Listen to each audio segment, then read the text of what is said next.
Oh, hello, everybody. I'm even on time. How about that?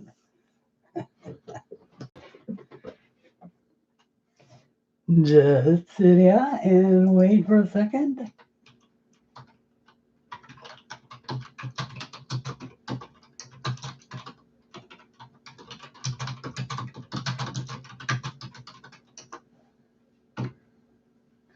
Hello, Elizabeth. Hi, nice to see you. You are the first one in, and thank you so much for being here. Happy Sunday. How are you? Oh, hang on. Let me move my chat so that I can actually stand a chance to see it. Whoops. Pop out the chat. Okay. And minimize this. Move this over. There's the chat. Yay. Okay. Now I can actually see you guys and see myself.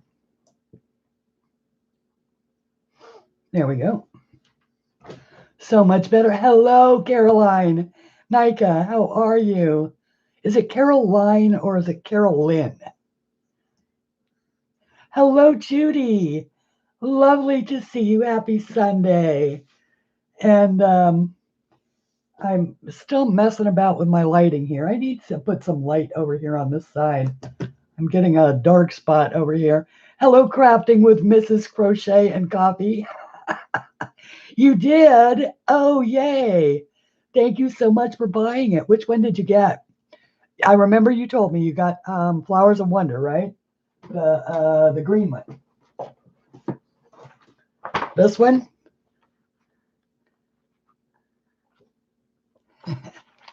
Anyway. Yep. Okay, good. Oh, yay. Well, I do hope that you'll enjoy it. I'm just trying to see if we've actually colored in my copy. The only thing we did, this is one that I did an experiment with Daniel Smith watercolor ground, and then I used water-based markers in it as watercolors, and it worked out pretty well. It's got a weird texture, but other than that, hello, Crystal Pierce. Nice to see you. And it got turned back on. Oh, yay. That's wonderful, Crystal. I know that when my power is out, it's always a drag. This is one that I'm still working on with Neo Colors, and someday I'm going to finish it. It is still a work in progress. So yay, it turned on just for me. Well, it must have known that I was about to pop on the air, so that's my good karma at work. Anyway, so it is Guest Artist Sunday, and just this week, you got, okay, so Caroline, and as long as did I say, I just want to know if it's Caroline. Yeah, Caroline. Okay, if it was Carolyn, it would be Lynn. Caroline. I like that. Carolina on my mind. They even wrote a song for you. Me being silly again. Anyway, this is a new drawing that I am working on, and it is, I can't decide if it's going to be a Christmas drawing or if it's actually going to go in the book. I have committed, by the way, to get my next book actually out by mid-November. So that leaves me like this little tiny 2.5, not quite 3 week window to finish a whole bunch of drawings. So hopefully I will actually make it. But for Guest Artist Sunday, you all know that I have a very dear friend in Sue Curry. And Sue is an artist. Now, only whatever powers that run the universe would make me a decided agnostic best friends with a minister's wife. But that is the case. That is the way it is. So that just tells me that something in the universe does does influence everybody. And Sue has released all of these books. Now, some of you may be familiar with her work, and since we're at Guest Artist Sunday, I thought I would go ahead and just bring them all out. Hold off that glare just a little bit. This was her first book, which was Living on Memory Lane. And the thing that makes this book so amazing to me is that, and most of it, a lot of it is formatted for lefties. So, you know, it's perfect for left hand people. But this is sort of the story of Sue and her husband's life in picture form. He was raised on a farm. Sue was born in Australia and came to the United States as a baby. And so this book is really the story of her and her husband's memories. This is my copy of a picture that I colored in it early on. And hello, Melinda. Nice to see you. So Memory Lane is really what it's about. And each of the pictures is described a little bit here in the back as to what the memories were. And of course, there's craft size images of all of them to work out color palettes and things like that, as well as then the bigger ones. So she followed that up with The Adventures of Little Sister, which is, of course, about her little sister, who sadly is no longer with us, but who was memorialized in this book. So you have all of the wonderful toys and things of the age of growing up then. This was, I found this one touching when Barnum and Bailey went out of business, you know, the last big circus. Sue did this, 146 years. Thank you for all those great memories. And but I just the pictures in this are just so sweet and so wonderful to color.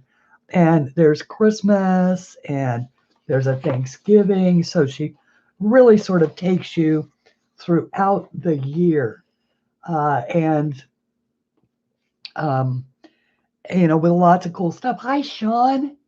Good to see you. And with Seasons lemonade stands, all the memories of childhood, the movies, ballerina, that type of thing. So then she went on and did the Adventures with the Country Cousins. And this one is adorable. Now, this one originally is set out as a novel. And it's a story that she wrote. Now, keeping in mind that Sue is a minister's wife, right? And so one of the things that she takes exception to is young men who wear their pants hanging down around their behinds.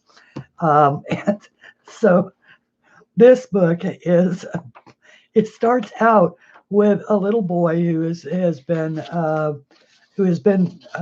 under the influence of, say, older teenagers and, you know, not so good.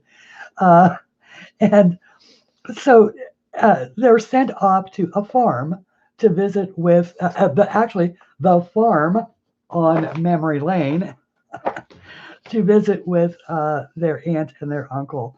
And so this is the whole novel, basically, of their summer and their discovery of learning responsibility and you know, that the grocery store is not where our food comes from.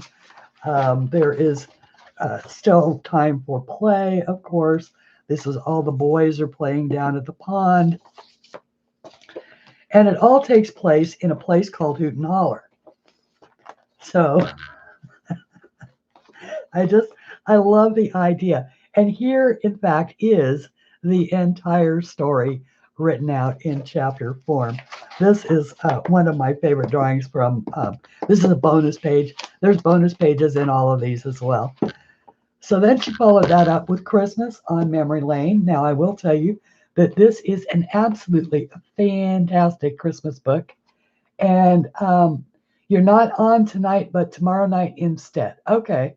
All right, good. Well, I mean, not good, but okay. Is that because of Spooktober, or just, making room for Spooktober? Hi, Susan Wilkes. Nice to see you. Um, at any rate, so this is Christmas on Memory Lane, and it is full of the most adorable Christmas pictures. Kind of a little bit different than a lot of the other Christmas pictures that you see in a lot of places. So these, I think, are really wonderful. Most of Sue's drawings do include people of some sort. And this is adorable, this little nativity scene, with all of the kids in the different roles. And Sue and her husband are very active in the church. So a lot of these feature real faces of people that go to their church. But there's still, like, this is the Nutcracker with all the dancers that are featured in the Nutcracker. So that is Christmas on Memory Lane. Then she came up with Off the Page. Now, Off the Page is entirely different, not in any way related to the happenings on Memory Lane.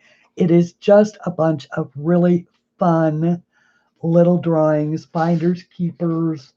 There are videos, by the way, flip through videos of all of these in my playlists, in a special playlist marked, I believe, Sue Curry Art, or I don't remember exactly what I named it, but it's in there.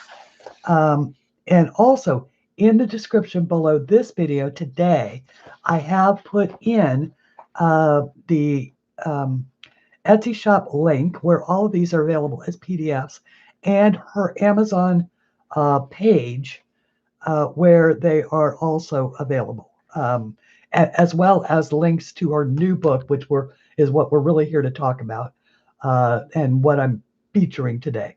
But I love this one. Thanks to those who serve and pay for our freedom.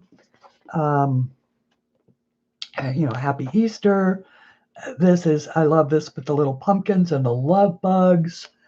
So this is just an adorable, darling, out of character. I mean, not actually out of character, but out of sync with all of the other books. This one sort of stands on its own. It's got fairies, and this was a tribute to her mother, who raised hybrided roses and actually holds the patent on several roses. And so then these are the books that Sue always wanted to make. And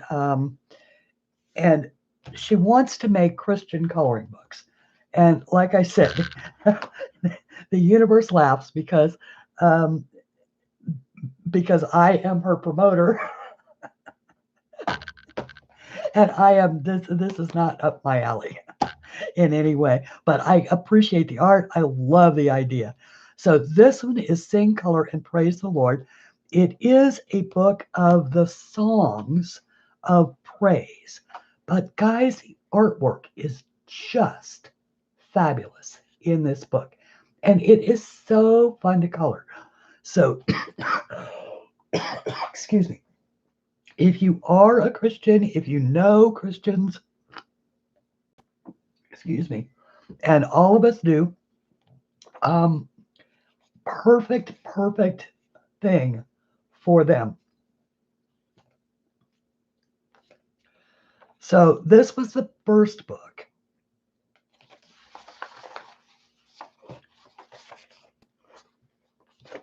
And I love the bookmarks that she included too. There's actually 9 of them to color, and you can make those stocking stuffers. Get the PDF version printed out on cardstock. Excuse me. I'm going to mute you for just 1 second.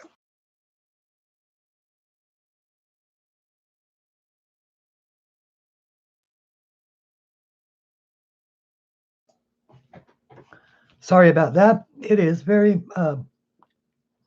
rainy here in Virginia today. And I don't do very well with mold in the air. Okay. So this is the brand new book. And you were in Catholic school, Sean? Exactly. Okay, so this is the brand new book. And it is Sing, Color, and Praise the Lord, Volume 2. And it has beautiful artwork in it as well. Starts, of course, with the title page and, the hymnal and precious memories. Always colorable. The title page is always colorable. Bring up my camera control so I can zoom down just a little. Okay, whoops. Okay. This, of course, is a listing of all of the pictures that are in the book. This is structured so that if you are in Amazon and you are looking at the Look Inside the Book feature, all of these pages are the ones that will show up. So you can actually see what's in the book before you buy it. And this, of course, is the title page. And it starts with the first drawing.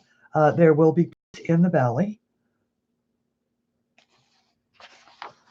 And this world is not my home. These are the titles, by the way, of the songs. I love this with the brick walls and the pathway looking out into the mountains with the sunbeams, all the flowers. I'll fly away. I love the symbology with the butterflies and the flowers. His eye is on the sparrow. And of course, there's the sparrow. It's just a beautiful, beautiful book. Turn your radio on. I'm not sure about these are both church and Sunday school songs are in this book. And here's the Bible with a pressed flower in it, and of course the old time radio and a lamp. The old rugged cross.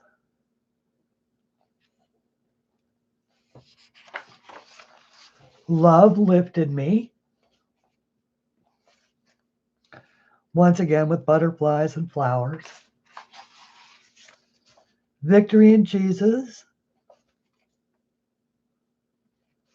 Love the cabbage rose and the daffodils and the tulips, chrysanthemums. I come to the garden alone. Of course, there's a garden. I love the little bird with the water, flying off of his wings. I love her little whimsy. Sue does do lovely art. And what makes it so special is that for many years, Sue had an injury. She used to draw all the time. And she was a psychiatric care nurse and in the Veterans Administration. And one day she had a patient that got out of hand. She had to tackle him. And when she went down next to a gurney and her hand got crushed underneath. And for many years, she did not have full use of her right hand. But coloring actually gave her back her mobility enough to be able to draw again. So that sort of is one of the seriously healing things about coloring. She says that and a miracle. But who am I to argue? What a friend we have in Jesus is this one. And, you're having your fruit, your coffee, looking out at the birds and nature. standing on the promises, looking out the window at probably the farm on memory lane. I love that. Quiet moment there. This is probably my favorite picture in the book, mostly just because I love it, and it's the face of somebody that meant a lot to Sue. So one of the ladies that is no longer with them, who they established their church with. So I just think that this is beautiful. It just reminds me of a stained glass window. Yes, they really do. What a mighty God we serve. At the cross. This is another in sort of the stained glass window effect. Leaning on the everlasting arms. Excuse me.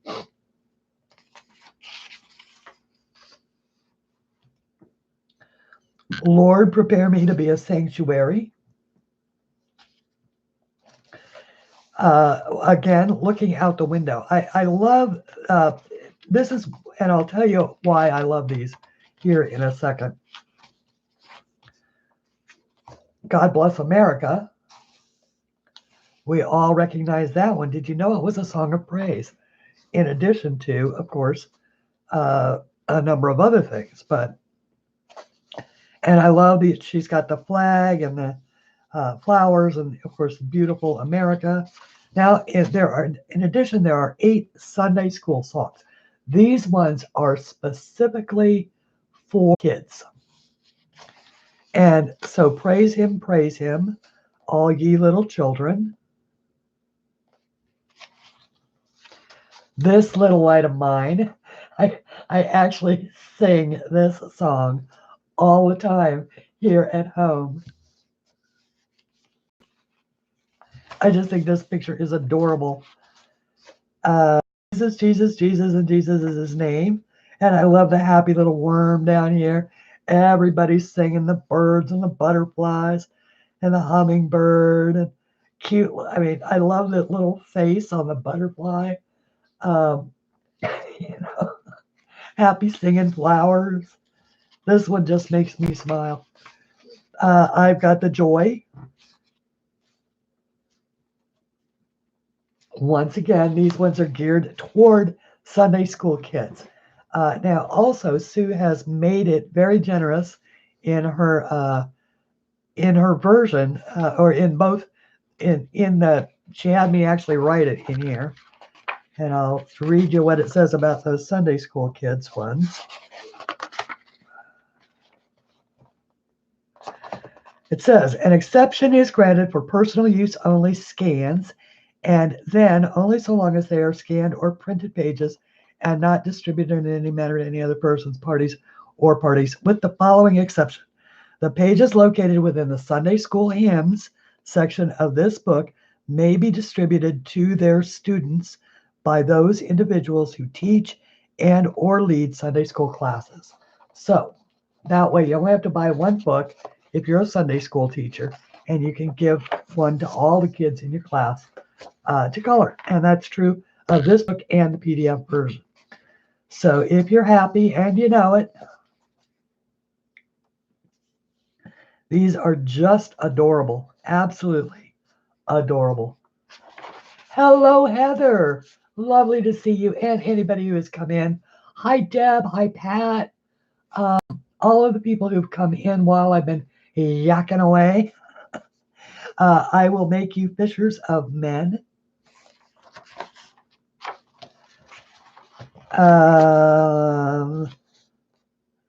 Jesus in the morning, Jesus at noontime, and Jesus when the sun goes down. So Jesus. Got it. Once again, Sunday school. There are 8 of them, and I am in the Lord's army. This one also, I think, is adorable with the pan and the wooden sword and the hobby horse and the broom and all of this kind of stuff. The toy airplane.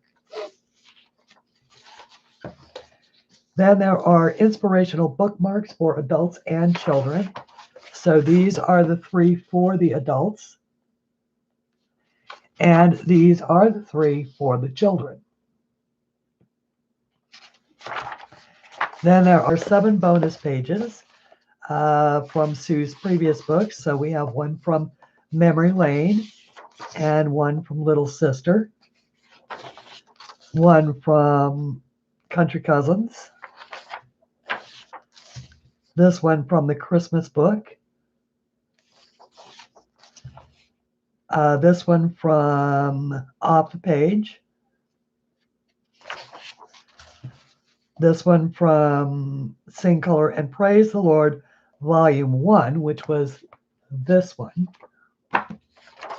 And back to the window, this is Sue's new book, which will be released on November 3rd, provided I do not get hit by a truck between now and then. Or actually, I said November 8th. We're going to release on November 8th. Oh, good. I have a whole 2 weeks. Never mind about the truck. It is going to be called Windows on God's World, and it is all wonderful pictures done through Windows, and very, very cool. So this one is, the first one is called Desert View, and of course you are in the desert Southwest and looking out at the desert. Sue does include historical information about the songs, research, copyright, anything that has to do with the history of these songs that she's been able to find. And she does include that information here in the back. A tremendous amount of research does go into all of her work. And it's something that I really respect that she does. Since I am her publisher, so to speak, or her editor, I also always include some color test pages in the back for you, as well as a little advertising page of all of Sue's current books that are in print. So this is number 7. Windows will be number 8. And then early next year, there will be a sample book, which will be called the Sue Curry Sampler, which will be very similar to my 40 fan favorites, and will also feature sample images from all of the books. But don't wait that long. If you love this book, and Sue has sent me a copy of it, that's why there's a gift tag in there, please do order it. And we are going to color something today. Okay. All right, Sean.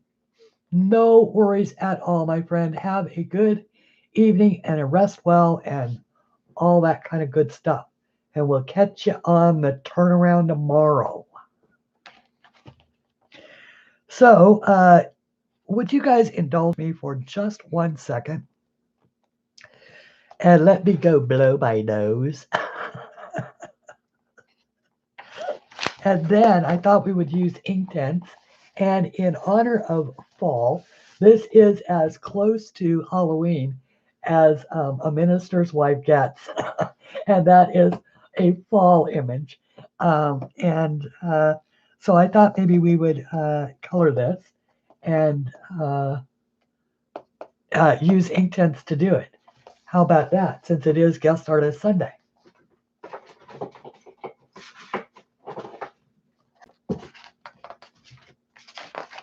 And of course, I need to go blow my nose because it always makes me cry when I cough. And I had a little coughing fit. So let's get this all ready, though. Yeah, I love this one too. It's just perfect for fall. The weather is cool outside today. Yay. Well, actually, I shouldn't say it's particularly cool. It is humid, but there is a cool breeze that is blowing. And it has been raining on and off. Not even real rain. Just that sort of spitting rain that doesn't really do anything any good. Although it's supposed to rain really hard sometime tonight. It was sure raining in Washington this morning, or Washington, D.C. this morning. I trust everybody has seen the news and known that, you know, we made a kind of a major inroad, I guess, into whatever it is that we're up to overseas. So I'll be right back. I promise.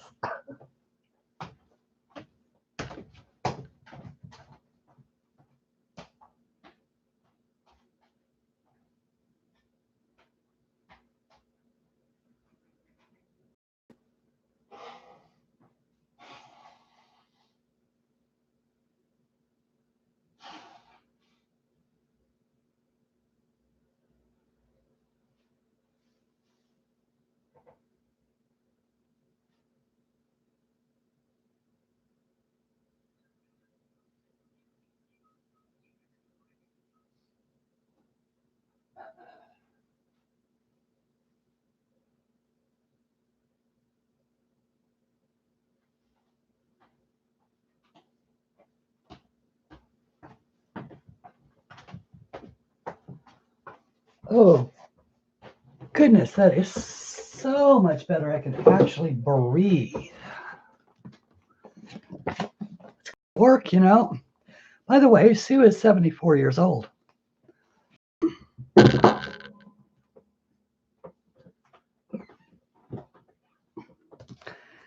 And she's drawn all of those in the last 3 years.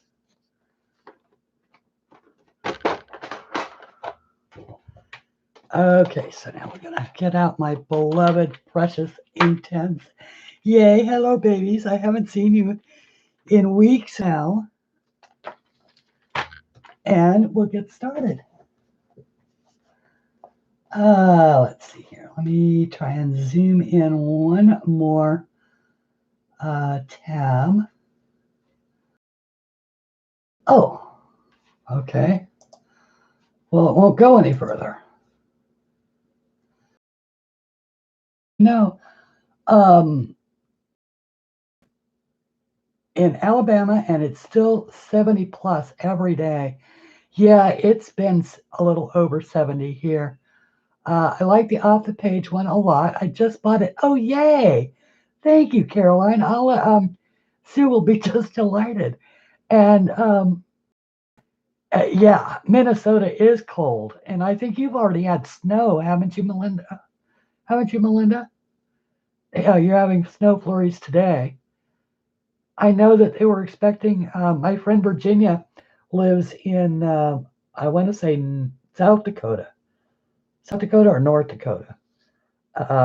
Rapid City, South Dakota. And I know that they were having snow like a couple of weeks ago. It was just bizarre. South Dakota, okay. And the 20s and 30s here in North Dakota. Oh, is that where you are, Mrs. Crochet? Or should I call you Mrs. Coffee? I love that, Mrs. Coffee.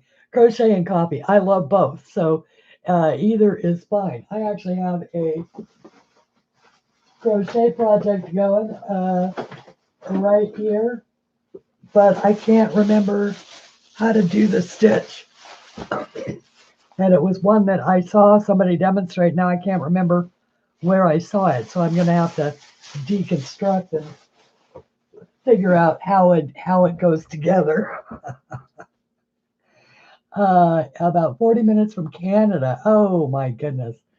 Okay, so there, yeah, definitely too cold. See, now I like cold weather. I don't like it in the, like, you know, the 17 and below. But it's, well, yeah, it's a modified double crochet, but it's not an actual double crochet. I've been crocheting a lot of years, and it's one that I had never seen before. And it's a simple stitch, but I just don't remember how it goes. So, which is kind of what happens when you put something aside for, you know, for a couple of years while you go do something else. But I dragged it out, and I'm going to finish it. It's one of those circular neck scarf hood things. But I promise I am going to finish it this year. All right, INKTENSE. All right, where do I want to start? Well, of course I'm going to start with the pumpkin. It's fall. And so I need a nice pumpkin orange. How about a burnt orange and a tangerine? So those are my 260 and my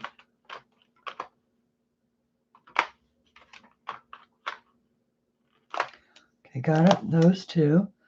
Then I need a Shiraz, which is my 600. And it is somewhere in here.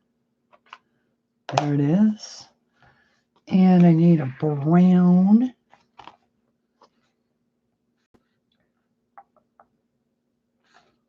A good brown. How about the dark chocolate?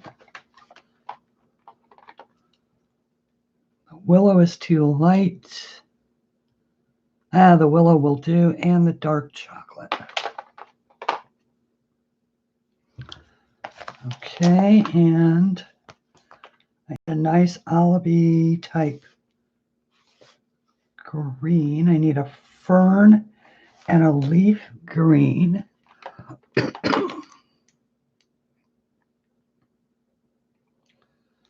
I want the light olive? Yeah. Oh, how about the light olive? The fern and the leaf green. Okay. So there are my, oh, I'm going to want the spring green as well. Where is the spring green? There we go. All right, so that ought to get us started. I am a firm believer in always using a swatch book,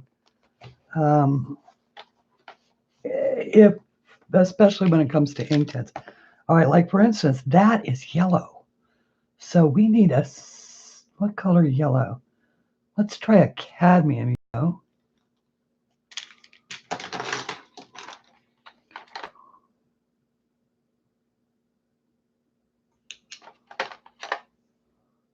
Oh, for heaven's sakes.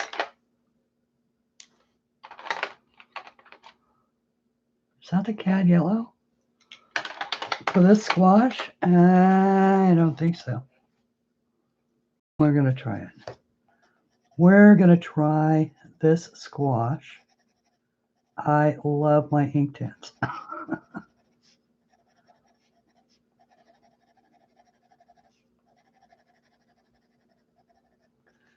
And of course, INKTENSE are water activated. So make sure I'm finding the right brush.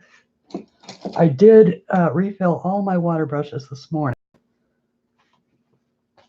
What I did not do is get myself a clean piece of,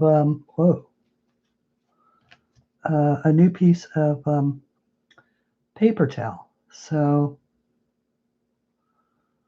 right now I'm not adding any shading yet. I'm using this yellow as sort of a base coat on this yellow squash. Because aren't these crookneck squashes yellow? I think they are. And this looked for all the world like a, I thought it was is my autofocus on? I don't know. Hang on.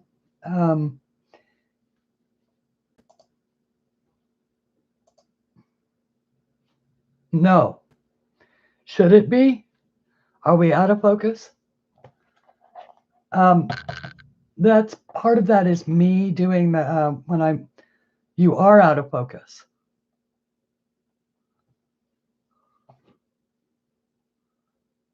Deb, can you just confirm with a second yes that I am out of focus?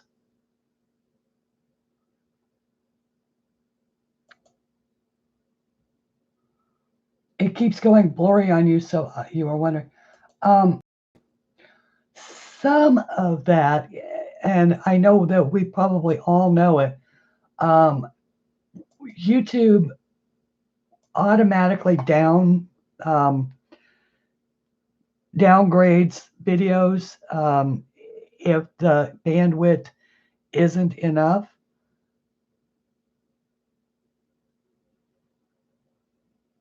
And so you need to make sure that you're in 720p HD, because a lot of times it'll downgrade it to like 360, and that makes the screen blurry. Okay, so it's okay now. I think that is, I don't know what that is. It could be an apple. It's an awfully big apple. That looks like a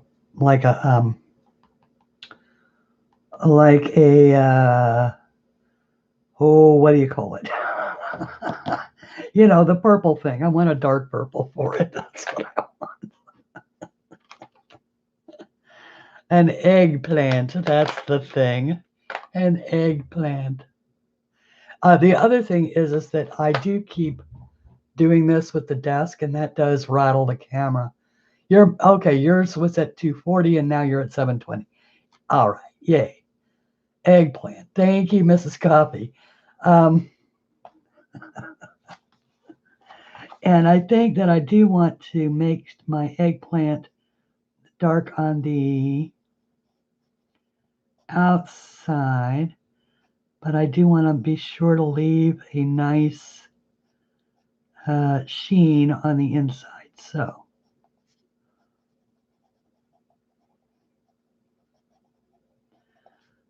for this,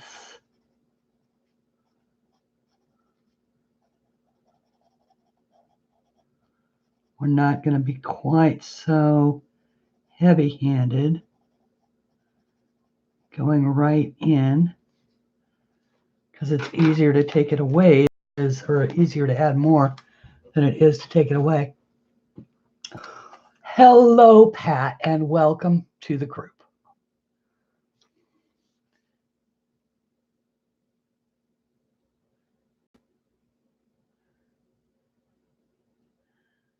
Okay, and so I want to leave that.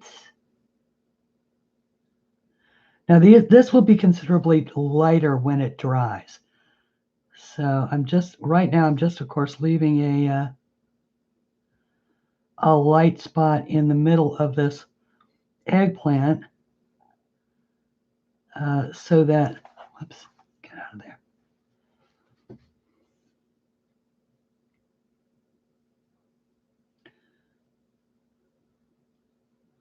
So that it looks, and once again, this is a first coat, and this is Amazon paper. So you do have to work with it a little bit. It doesn't, it takes the Inktense just fine, but sometimes you do have to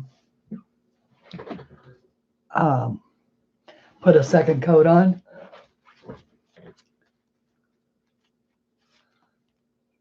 And okay, now let's see here. What do I want to call this something? What is this? It's not a turnip, and it's it's not a bok choy. It's like the celery thing. You know what I mean? It's like this weird celery type thing. And I can't, tastes like anise slightly, a little bit like no, not a shallot, although it could be a shallot. It could be garlic. That's what it could be. Although that is a really big clove of garlic, if that's garlic. But I can't remember the name of it. But it's also, what's throwing me is that it usually has fronds, like, and I can't remember the name of it. It's like celery root, but it's not. It's something else. This is going to have to be red, right? So what color red should it be? It should be crimson, of course. because it could be a pomegranate. It could be a, of course, you get to decide what it's going to be in your world. Could be an apple.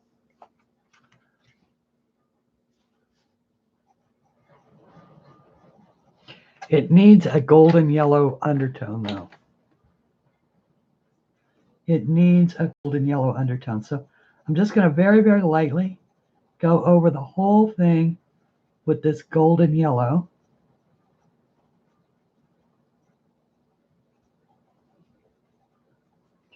And then I'm going to add the red around the edges.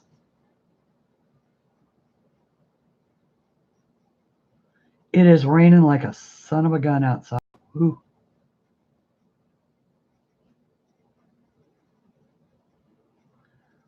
And I'm just trying to be fairly light-handed.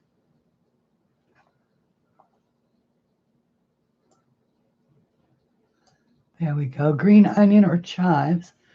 Yeah, but it's out of, one of the things that Sue is pretty good at is scale.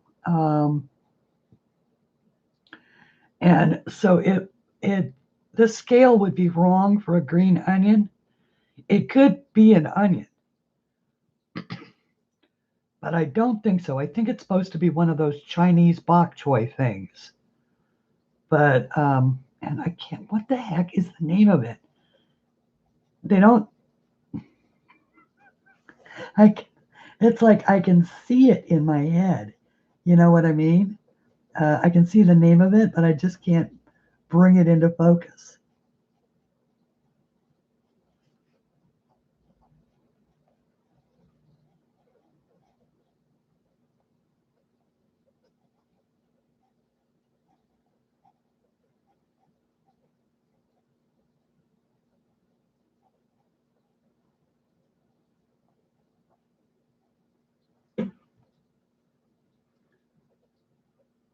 Yeah, exactly. Fennel. Thank you, Caroline. Thank you, Caroline. That's exactly what it is. It looks like fennel. Don't you think so? Thank you. Oh, that was going to drive me crazy. I'm like, I know what that is. And fennel, I love fennel, and it tastes like, yeah, well, it could be a turnip. See, I don't eat enough turnips to know what they actually look like. But it could easily be a turnip. And Crystal, you are probably right. It probably is a turnip. But it was so much fun to think it was a fennel.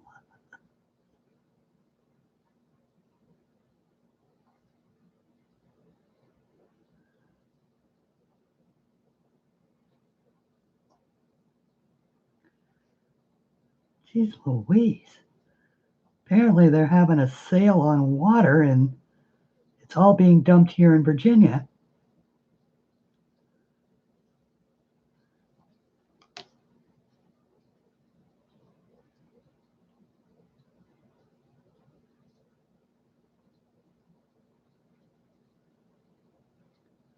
Okay, that'll get us started on that.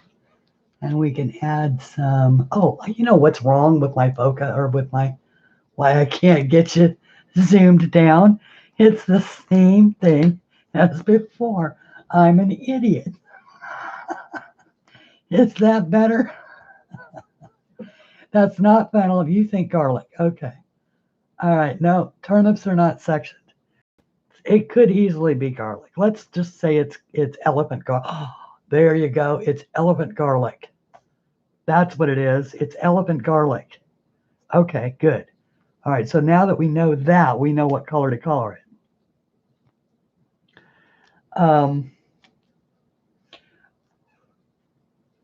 And don't worry about that white spot. We're going to make that better.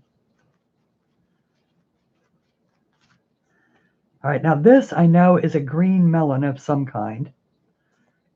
Yeah, it's got to be a green melon of some kind. So let me figure out which green I should make it. Let's go with a spring green, because we can always darken it up from there.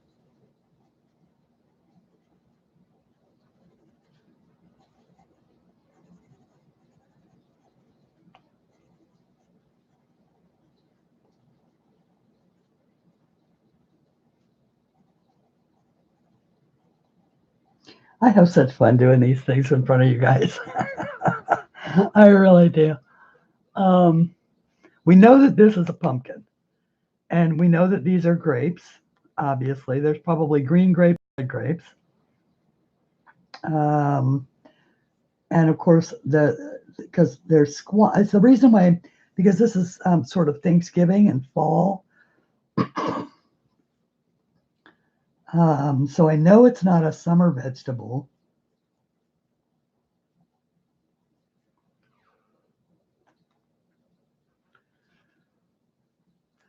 Those look like lemons.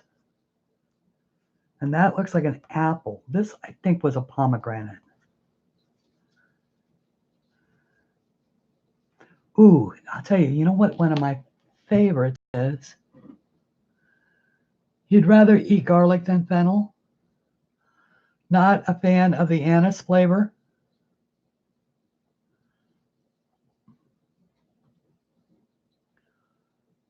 I still, that's not funny. You think, okay, maybe, yeah, we're gonna settle on elephant garlic.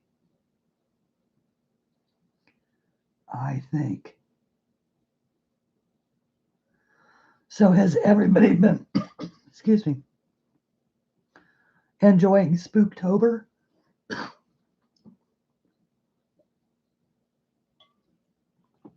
Are there lots of spooks? I know my friend Shara said she was like coloring her 20 something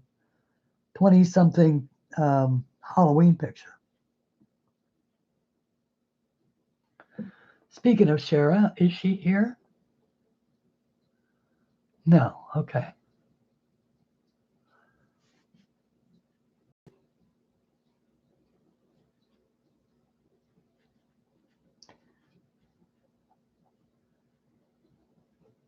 So how many people notice that the action on the screen on my long color in chat and what I was talking about rarely matched up? That was my first foray into actual, really serious kind of editing, and because I wanted to do I needed to do a voiceover, and up to that point, I'd really done it the hard way. I'd give you all the technical details on how I was doing it, but you'd just laugh because I was, it got to the point where it was all about timing and how quickly could I, uh, how quickly could I. I'd have to cut it up into little snippets so that I could voice it over in case I had to stop and cough or use the little girl's room or something like that. And that was filmed all in this huge long time frame. And then I discovered I did a YouTube search, and it said try this program called Audacity, which of course made it really really easy to do it because you just hit record and you can let the thing play in your own video editor, and while you can pause it and pause the sound and talk and do all kinds of things. I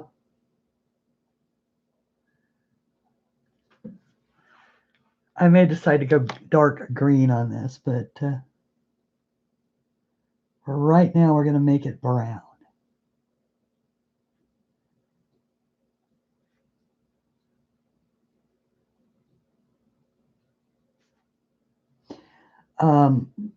But at any rate, I spent hours and hours and hours one night editing it, and then I went to listen to it the next day, and I decided that the sound volume on the talking wasn't loud enough, and I had the microphones all turned down.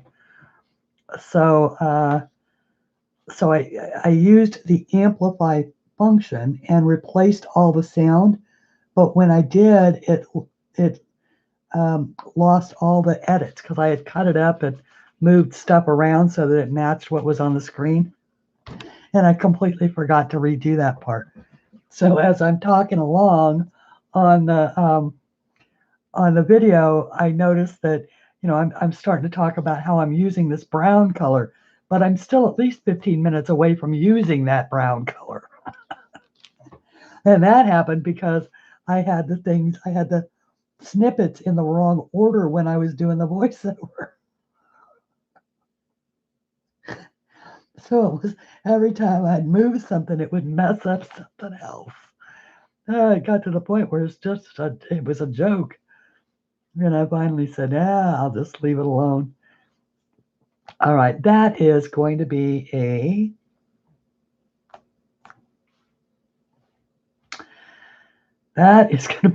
something. These are potatoes, so we're going to make those brown. Let's make those willow brown. That's burnt orange. Or we could make them red potatoes. We could use red oxide and make them red potatoes. How about that? I like red potatoes better anyway. That's baked earth. That's red oxide. You got hungry from this picture. A cantaloupe? It could be a cantaloupe. And in that case, it would be a kind of a light. Let's look in here. See if we have any close to cantaloupe colors. I think maybe the amber, but a very, very light application of it. Maybe watered it down. Or maybe the mustard.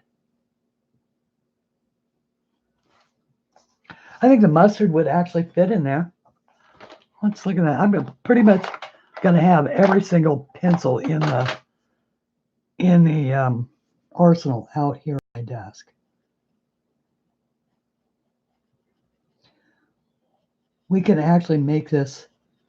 We can use this mustard, and then we can put little brown spots in it. So let's try this. One thing is that when you use Inktense very lightly like that, it has a tendency to be a little bit blotchy when it dries. Because you want to get plenty of pigment to spread around on your page. But we'll use that for right now and see if that's a good idea. It can definitely be, makes you want to eat vegetable soup. I am going to be making tomato soup, cream of tomato soup. Mostly because it's the last bit of something that I have left to make before I have to go to the grocery store again. But I'm still a couple days away from payday, if you know what I mean. So I'm going to make cream of tomato soup. I've got a 1 pound can of fresh tomatoes and a brand new gallon of milk. And so I was going to make, am I wrong if I make a nice cream sauce, but a white sauce, nice white cream sauce, and put in the crushed tomatoes and a little sugar to cut the acid and spices. And I think that with a grilled cheese sandwich would be like the perfect thing. I've never made it before, so that's why I thought I would do it. Okay, now back to what I was doing, which was red oxide. I have to find the red oxide again, guys. That's the tangerine. That's the saddle brown. That is the red oxide. We're going to make these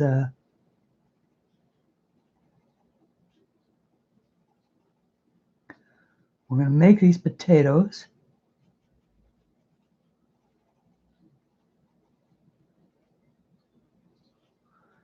And they're going to be red potatoes.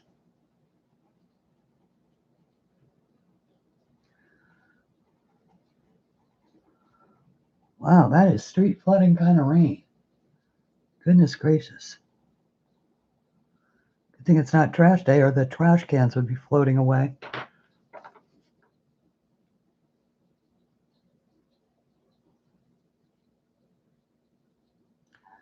Oh, that is a good red potato color. Ooh, yum. I love red potatoes. And they're better for you, or well, actually, I like them because they're low in starch content. Kind of like the Yukon Jacks are, or the Yukon yellow ones. Those are fairly low in starch content as well.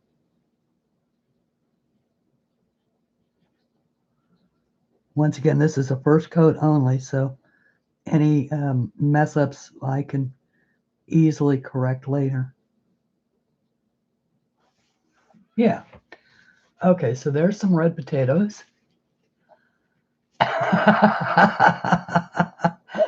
Oh, guilty, yeah. Well, I figure I've also got pasta, so it was a toss-up. Do I make red sauce, or do I make cream of tomato soup? And I would rather have the cream of tomato soup because I don't like red sauce. And I never have. I don't like marinara sauce. I like Alfredo sauce. But okay, now I need to put a little green cap on my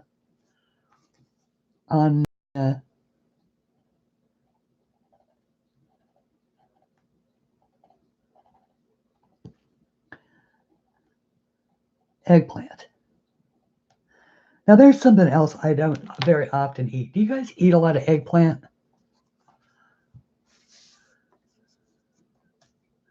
Yeah. Well, who doesn't love vegetable soup? I love vegetable soup. Minestrone. Now I do like, I mean, stuff that's made with tomatoes. I do love minestrone. Okay, so there's a green for that. All right, now our garlic. Now garlic is white, right?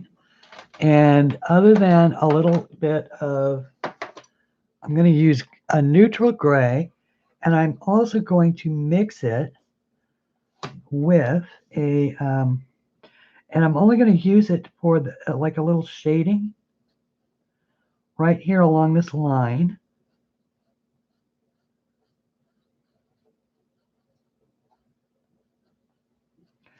But I'm also going to use a little bit of the, not the saddle brown, I want the tan.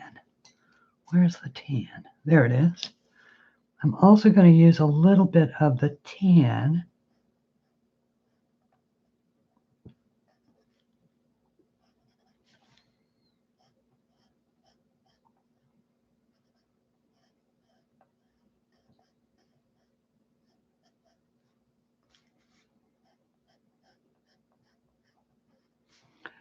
just around the edges. And then, sorry, add some white in so that it's got a place to blend to.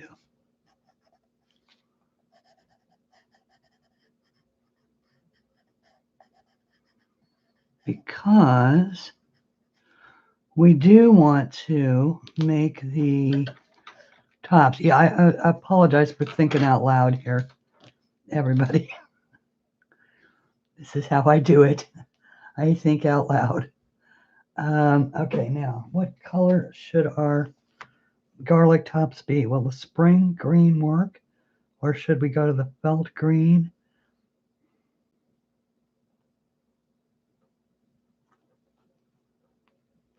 Well, let's try the spring green. And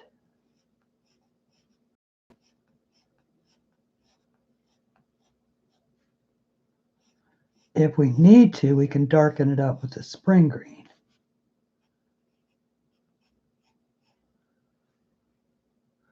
Salmon patties. Mmm.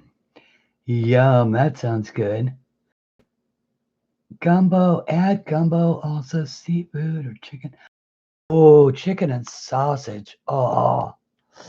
Yum. Now you're up my alley.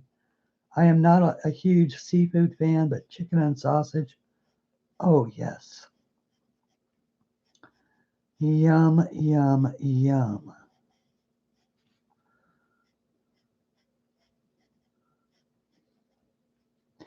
And I love chicken and sausage because it is affordable.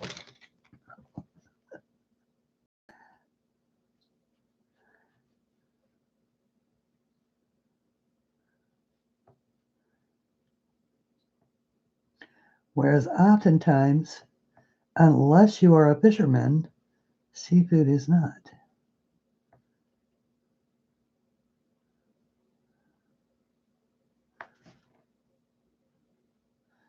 Oh, I like that. Okay, that'll work.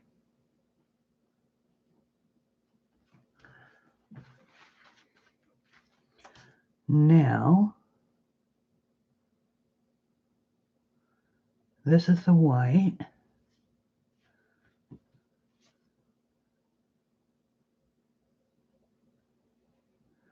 So now that is wet. Now,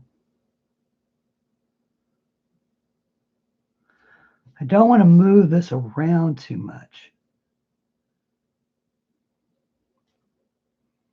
You know, the pigments on this, I just sort of want them to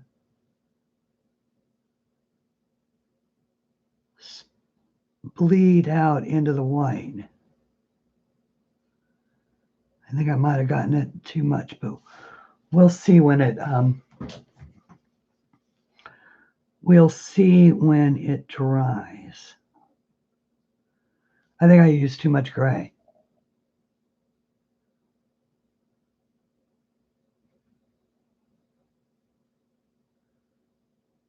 But this is how we learn.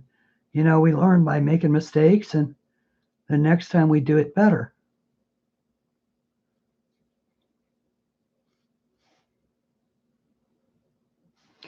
I just think Sue's picture is so pretty.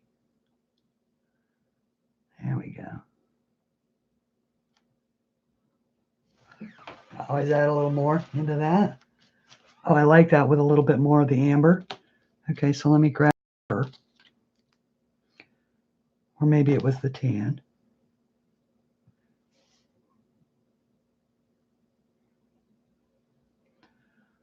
Just add just a little bit more of the tan into the center there. Okay. Perfect. I tried a lot of gumbo, didn't care for the dark one. Now, the dark one. What's in the dark one? Is it tomato? Or is it? It's like, I love clam chowder, but only New England style clam chowder. I don't like Manhattan clam chowder because it's in a red sauce.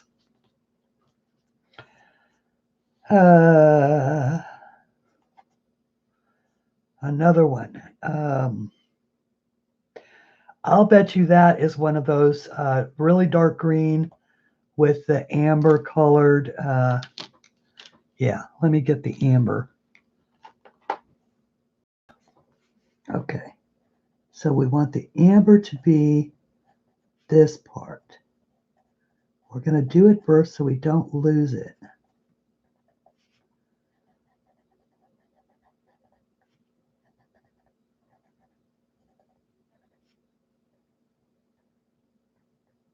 This probably is something else, but I'm making it a squash.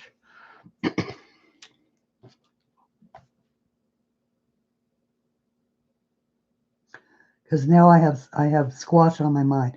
Ratatouille. Ooh.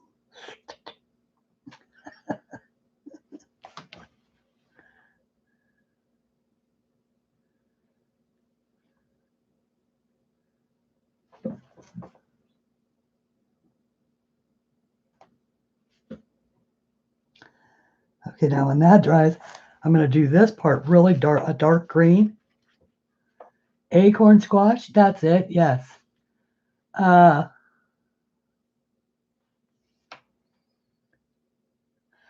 she should. She's from New Orleans. They just cook the roux longer and it makes the gumbo bitter. Oh, okay. You like the movie, Kev? I was standing on my mom's toes every time she cooked. There you go. Now, my mother would never let me do that, but I could sit on the other side of the kitchen counter and watch her, and I did do that. All right, so now we're waiting on the grapes. We've got first coat on a bunch of stuff. Let's go for the we want these to be green grapes, okay? Right? Will the apple green work for apple green grapes? No. We definitely want the fern. Yes. Definitely want the fern for those green grapes. So let's go for fern. That's spring green. At this point in time, my eyes are about shut, so I could be choosing any color, who knows? Okay, so we're going to just do the outsides for right now.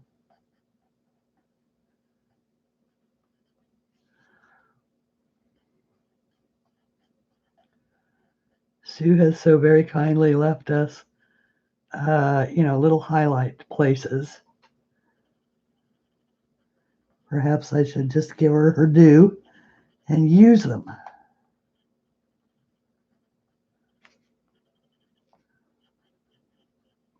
That's what all of these are. They're little places for highlights.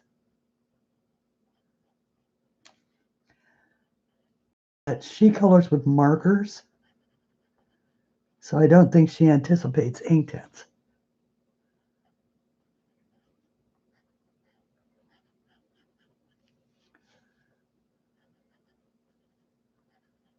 Let's see how this works before I go much further with it.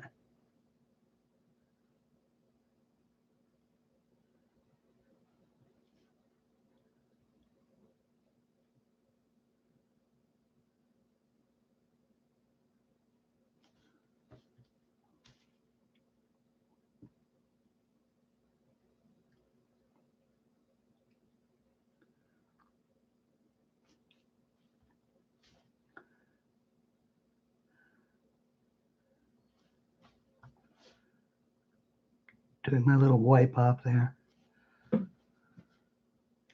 Yeah, I'm not too happy with that. So we'll just have to see what I can do to fix it.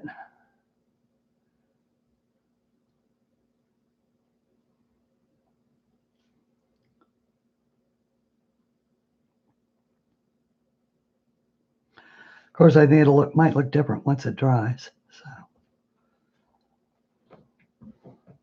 we can start there and just work out.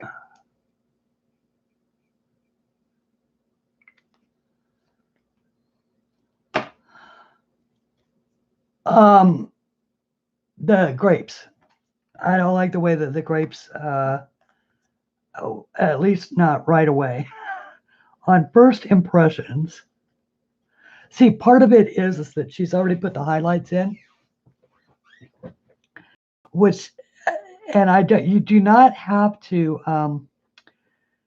you don't have to follow that where the artist put the highlights in, but they're in there already, and so I'm trying to use them, but I don't. I wanted to see if it would work, and I don't like where those highlights are. I think that's why I don't like it. But then I get picky about where my highlights go.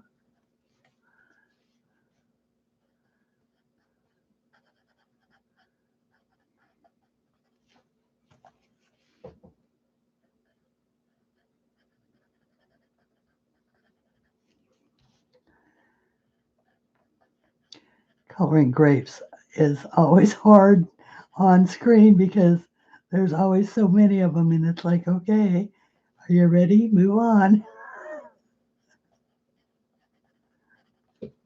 You're not in any rush to go away, are you? Yeah, they will dry lighter. They will definitely dry lighter. At least they should. And who knows? Maybe not. The difference, of course, between watercolor and Inktense is that Inktense is ink, and so the color has a tendency to be a little truer while wet. But yeah, they do dry lighter. But you can't always count on them drying lighter, and that depends upon the color that you use and the amount of ink that you've actually put down. But what will happen is that your blending will show up better once they're dry. If you've blended two colors together, or in this particular case, if you're leaving, sort of white patches, you can't really see them until it dries because especially on the ink or the Amazon paper, the application of water turns it a dark color anyway. So you can't, you can't always tell.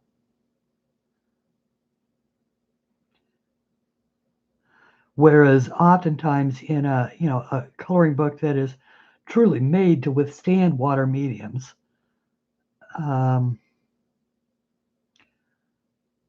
a Hannah Carlson or something like, even though you wouldn't want to probably use your watercolors all the time, you can certainly use water mediums in those books and have the color be a little truer for you right away. Be able to see your blending a little bit better because the paper doesn't absorb the water so much.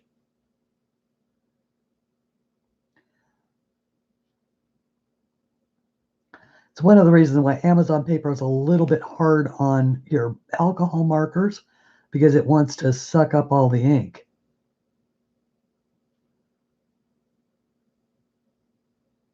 But you can also, it's certainly perfectly fine to use. So, all right. So we'll go with that. And if we need to add highlights with white, we can do it later. These ones I want to be red. So we're going to take the Shiraz for that. And that one is this one. Now, to give you an idea of what I mean, I'm going to pretend like those highlights are not there. Although in this particular one, she sort of left them in the place that I would leave them.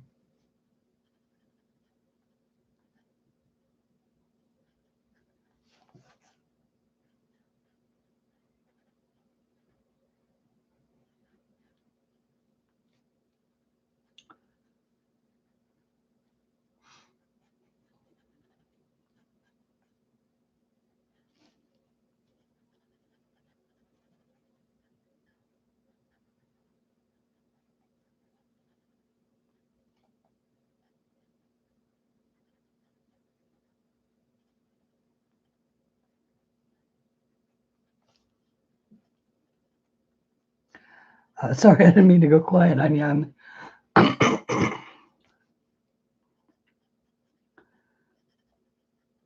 sitting here thinking about the highlights.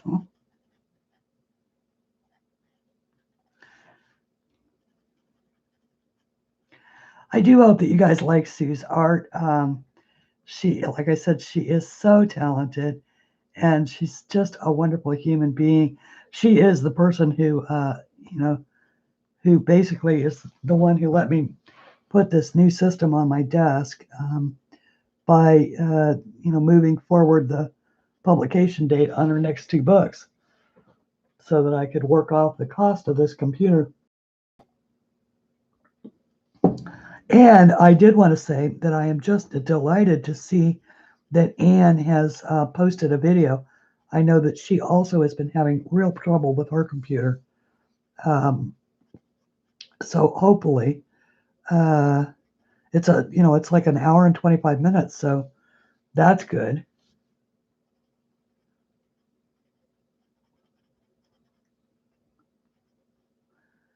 I saw it pop on. It's been up for about 19 hours, but I didn't notice it until I just went to stream. So I wrote a little note that said I'll be back to watch after my stream. Concentration. Yeah, exactly, Pat. You know how it is when you're trying to color on screen.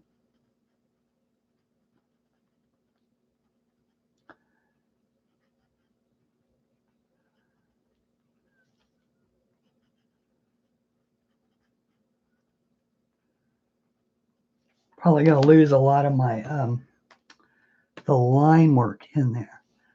All right, now I'm going to start out by wetting the centers, and then I'm going to use my little circular motion to just sort of go around the outsides on these. I might not have left enough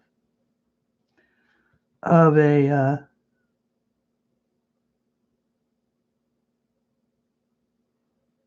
highlight spot on some of these.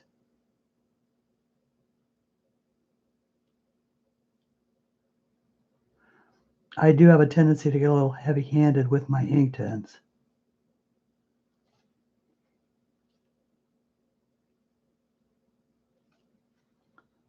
But we shall see.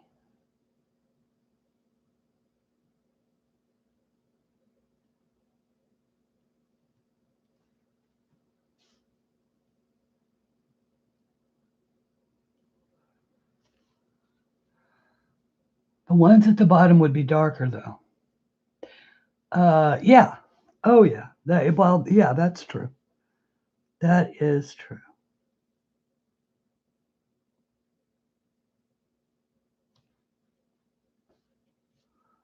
Thanks. I'll just say that. Oh, yeah. I meant to do that. The ones at the bottom would be darker. Oh, we're always our own worst critics, aren't we? Everybody else is saying, oh, it's beautiful. And we're saying, oh, yeah, but I only see what's wrong with it. This is definitely going to be a case of we won't know what it looks like until it's dry. But that turned out to be a pretty good color for the cantaloupe. At least going in, we can add some darker shades in there, to make the little telltale dots of what the outside of a cantaloupe looks like. Cantaloupe is one of my absolute favorite melons. And I love it because it keeps so well. You can, you buy a cantaloupe and you cut it up into pieces and put it in a piece of Tupperware, and it'll keep in the refrigerator for like a week and a half.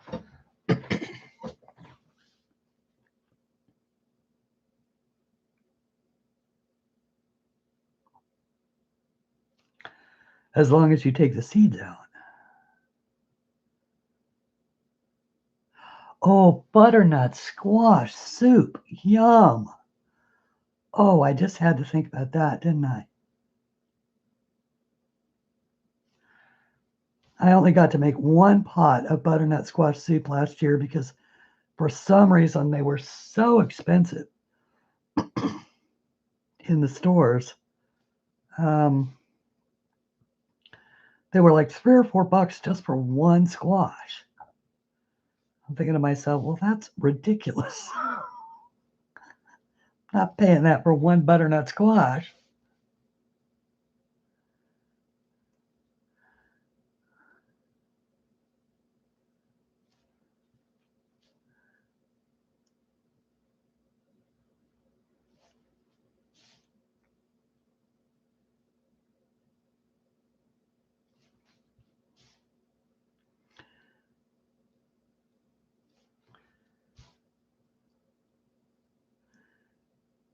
And of course, what I'm doing over there on the side is I'm dabbing off my, dabbing off any extra pigment on my pen or on my brush.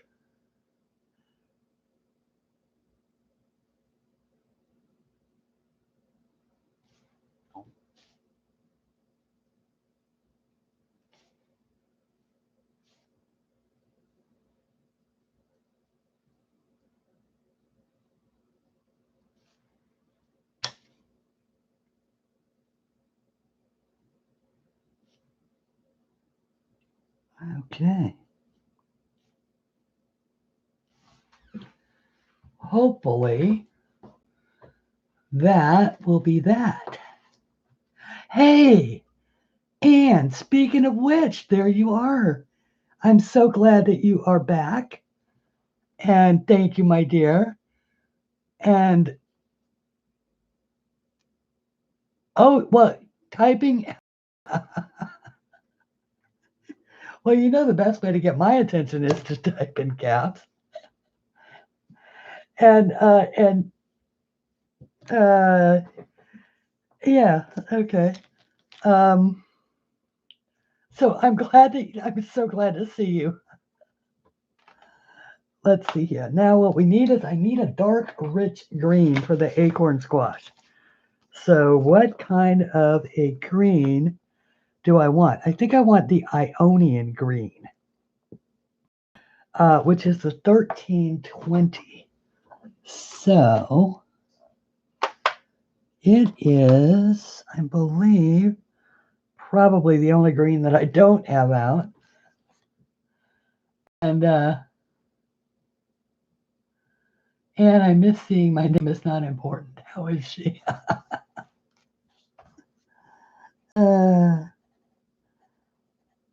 Okay.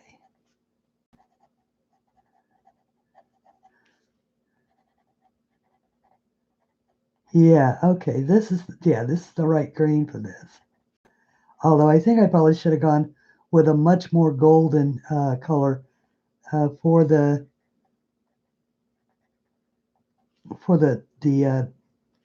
veins than I did. Because although we'll have to wait and see. I suspect I might be able to lighten those up with some white.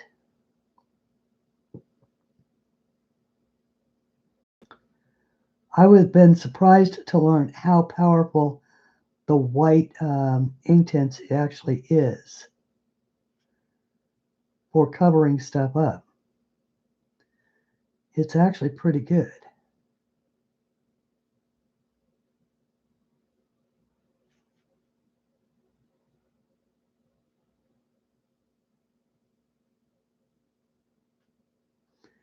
So Anne, this I have been doing a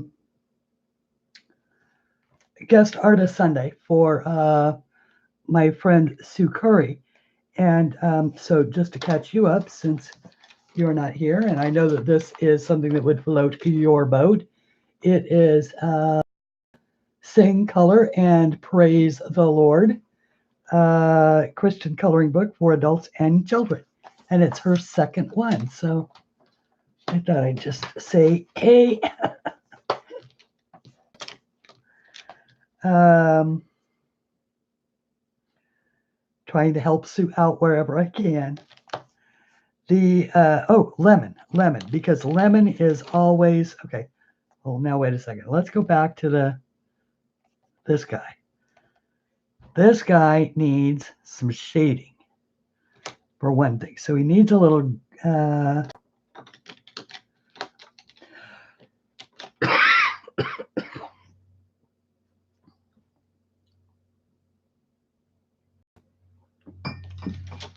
maybe a little neutral gray.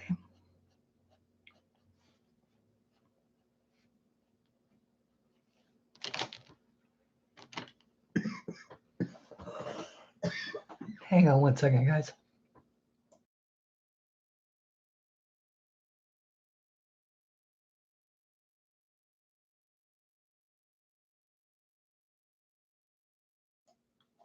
Sorry about that.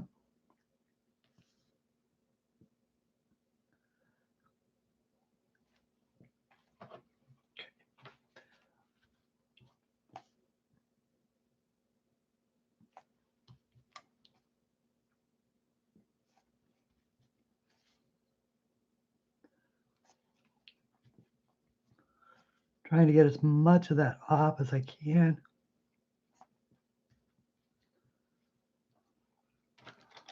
And I'm actually going to try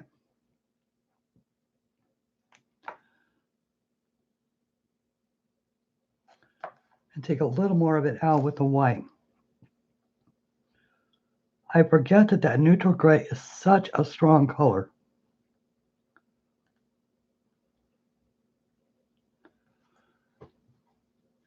So you can take it down to a shadow color.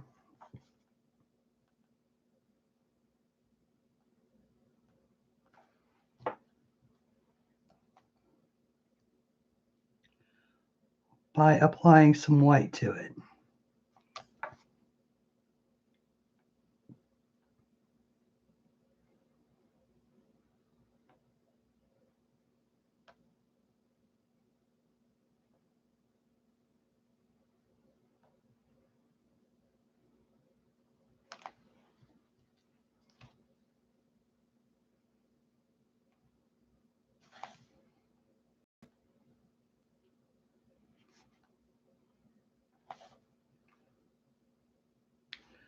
Because then I'm going to go over this.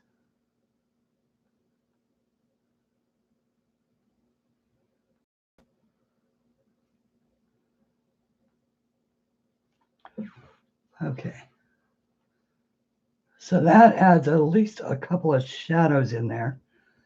But it's not ultimate. Look at what I'm trying to do.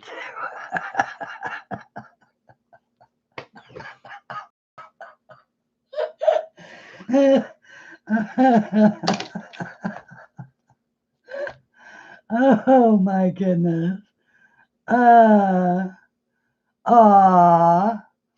Thank you, Ben. That was, I should just get her to send them to you. I mean, geez. Oh, that is just too funny. Sorry, everybody. See, I can sit around and just make myself laugh. People wonder how I live alone. It's because I find myself so entertaining. Apparently, I must be. And apparently, yeah, apparently. Oh, hello, Shara. Oh, you're not too late. And I'm so glad that you are here. And I was just talking about you and saying, how many Halloween pictures have you done, Shara? Did you say 20 something? Okay, so now I'm going to add a golden yellow around the edges of this, which is what I wanted to say that I was going to do anyway. And I'm going to pull some of it up here as well.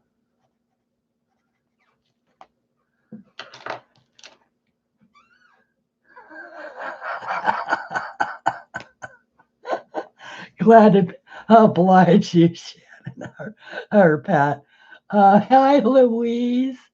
I'm so happy to see you. Oh, goodness. Okay. And save me, Louise. I'm making a fool of myself.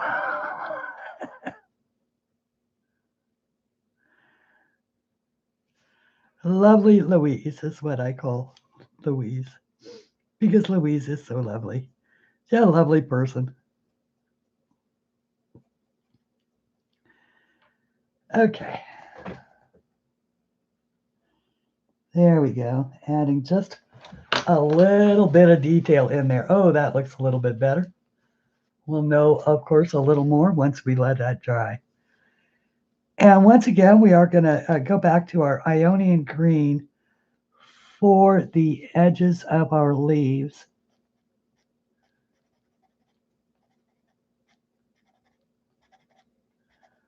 Grape leaves.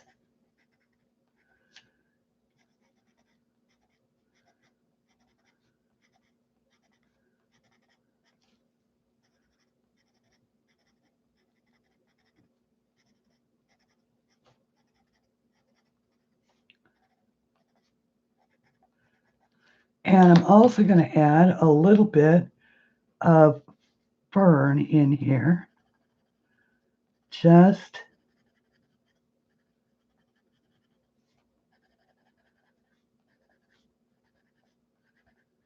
because I can, and a little bit of the spring green as well down toward the centers.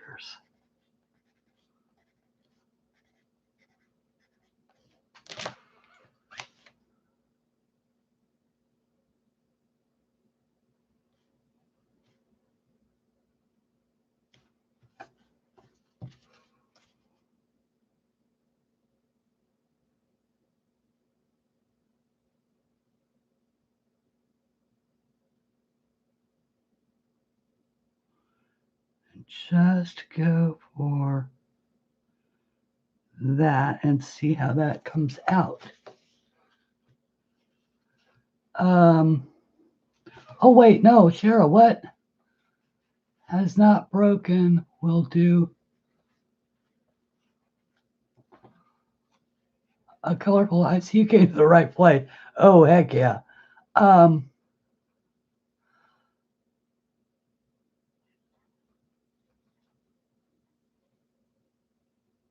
Has not broken will do lumbar puncture again. What? What? Why are you doing lumbar punctures? Hang on. Cheryl, what happened? I go on watching. I were in New Zealand. I'm sorry you're feeling funky, Jill.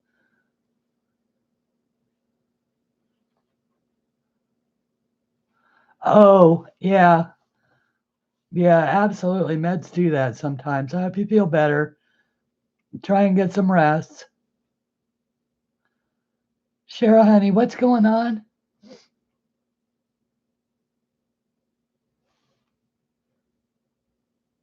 Okay.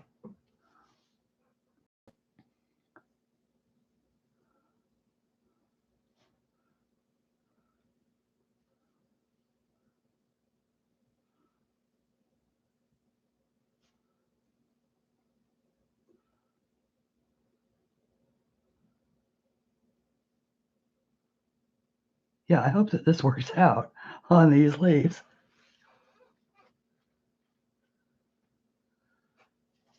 But that's why we do it. And hopefully it will.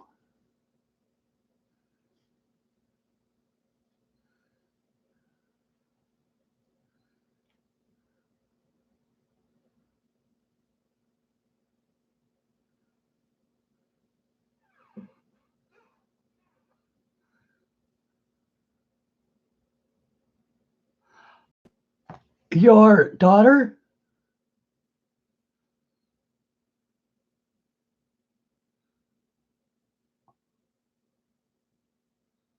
Cheryl, your daughter? Or your granddaughter?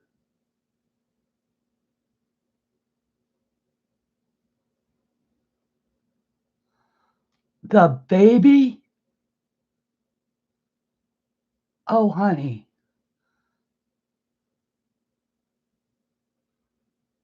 I bet you wish you were there. Ah, Cheryl, honey, I am so sorry.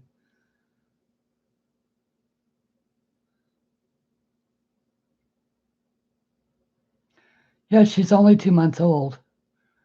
And she was a bit of a premature baby to begin with, but only by a couple weeks. I think a couple weeks. Is that right?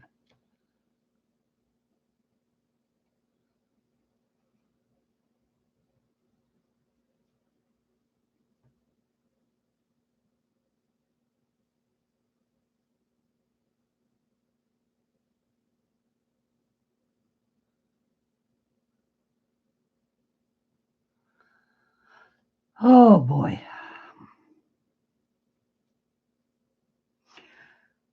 Obviously, Stanley and your daughter are in, absolute parent hell right now,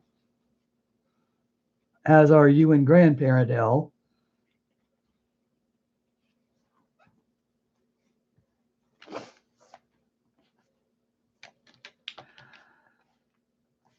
Okay, everybody. Well, prayers are needed.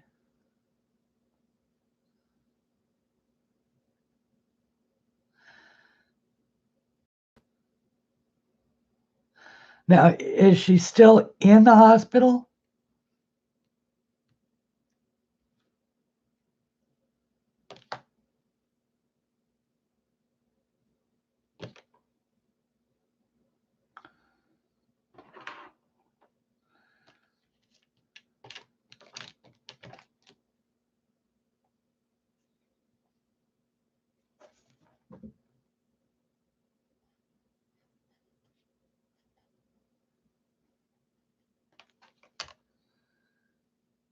She has to stay 24 hours.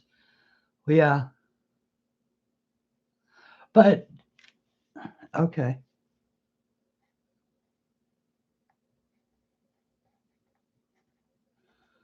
Whew, boy, that is so scary. I am assuming that these are strawberry leaves. And if they are, or I don't know, I'm not sure what these are. Are they berries? What are they? They look like they have a strawberry, so I'm going to make them as strawberries. Although strawberries are not Thanksgiving.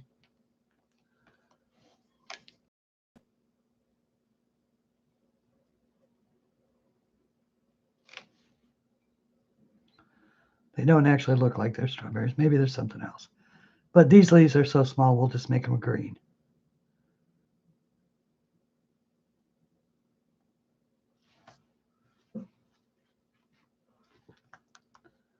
I do know that that is a 24 hours fever still high. Okay. So that's what it is. She has a fever. Pomegranate. Okay. Maybe they are pomegranates. In that case, then the red, right? That's what the wine red is, a pomegranate. Go with the crimson red around the outside.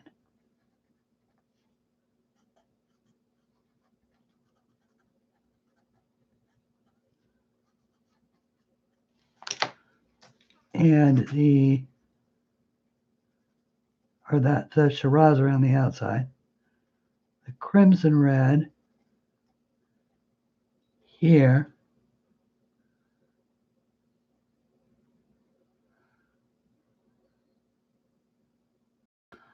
Okay. Fever and heart rate high, or high heart rate. Okay. Well, that usually indicates infection of some kind. So hopefully they'll get that handled and get it, whatever it is, and we'll get whatever it is. That's what they do.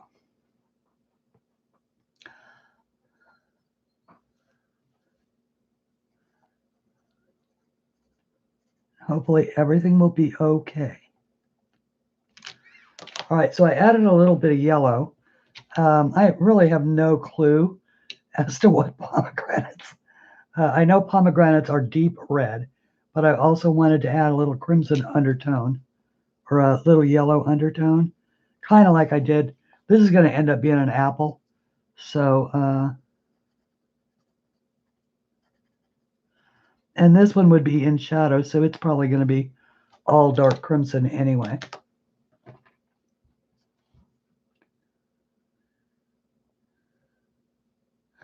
They sure are.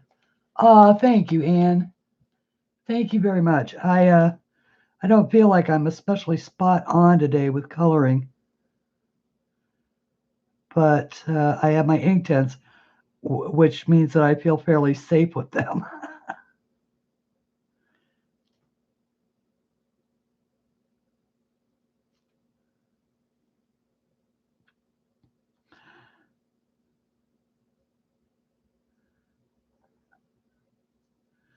And I want to do my friend's art justice.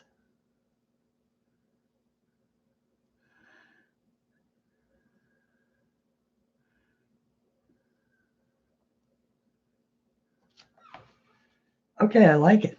I like that. So we'll let that dry, and then we'll do, those are good for pomegranates. Okay. Um,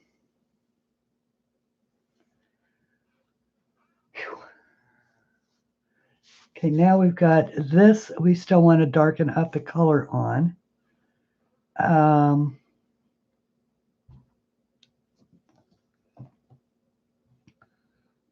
So what? I want to do light olive. Wow, it's gotten hot now. It's gotten hot in the house.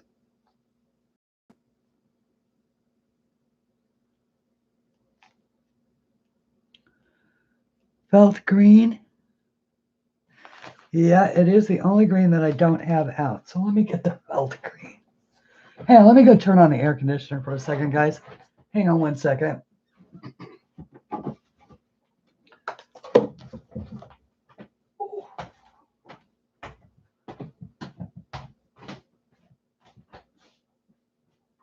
Oh, yeah. No wonder.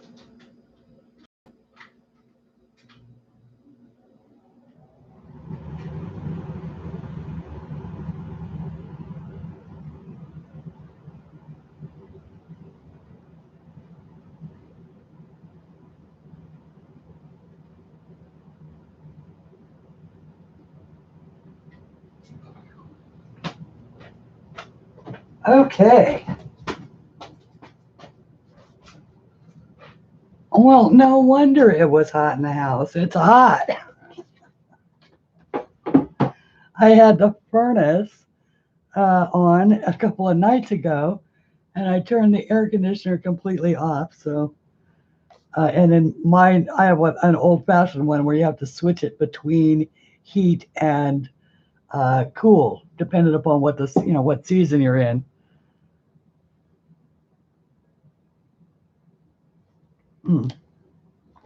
Hang on, I'm pouring my cold coffee into my hot coffee's mug so I can put it back on the hot coffee tray. And for those of you who haven't seen it, this is a keep your coffee hot setup, and I use it only when I'm streaming. And thanks to Susie at Susie's Coloring Cottage, who sent me that for my birthday this year, and it is just the most amazing thing. And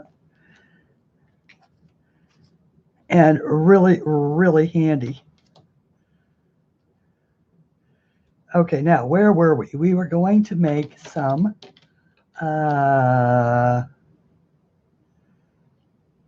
let's color the basket. How about we color the basket? Because that's going to be fun to color. All right, so I want the amber and the subtle brown. That's the mustard. The wait.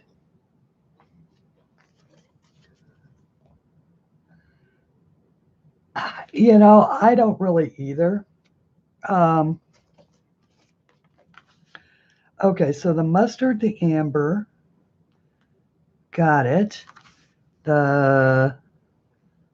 Ooh, might as well. Might as well grab the oak.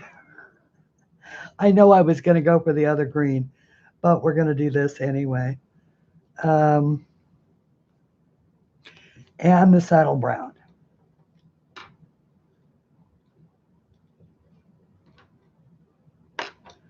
That's the willow. That's the saddle brown. Okay. So for our lightest spots, that's where I want the mustard. So the lightest spots are going to be up here at the top where the light will be hitting it.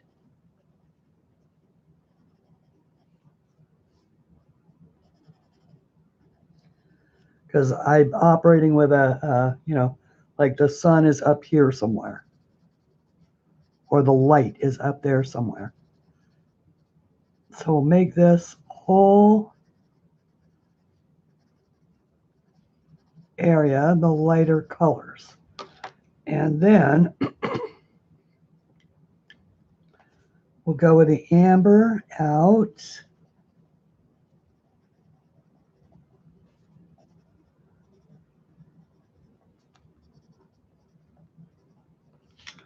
And notice that I'm just being very free.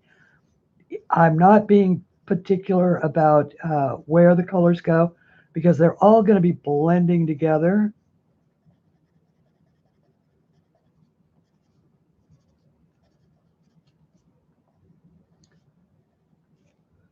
All right, and then go with some saddle brown where it's starting to get here into the shadows.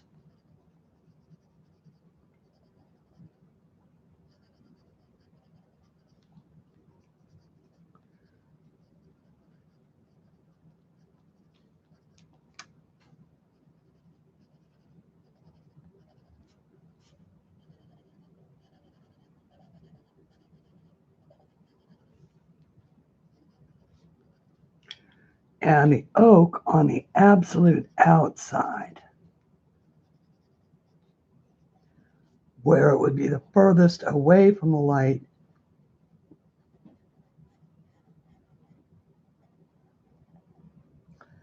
And where the shadows would be the greatest.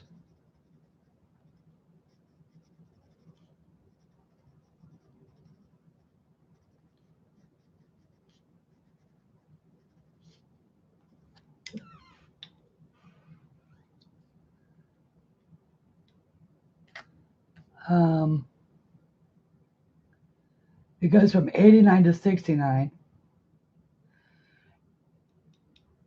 Yeah, and that I think, Pat, I do think that that has a lot of what goes on with our bodies is that, you know, we do because we get those big temperature swings. Over here, overnight, it's like, you know, 49 degrees, which isn't particularly, you know, cold, but it is compared to 80 or, you know, 77, which is what it is right now. That's a big temperature swing in a 24-hour period. Okay.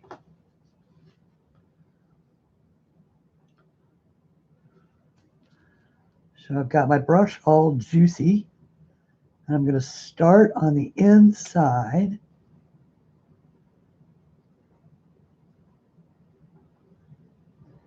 And I'm barely touching the page with the end of my brush.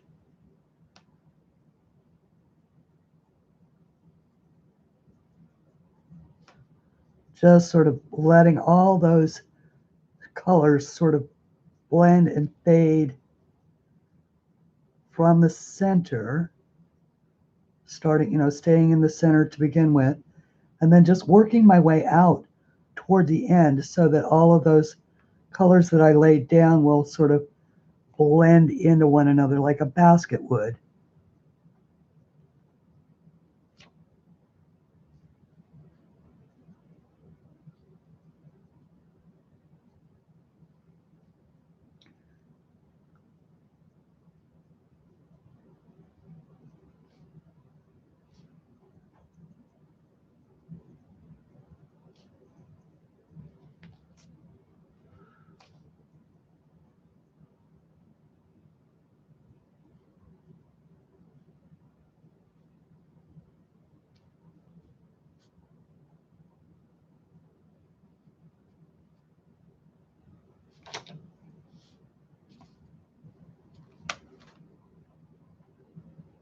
Sorry, I'm concentrating here.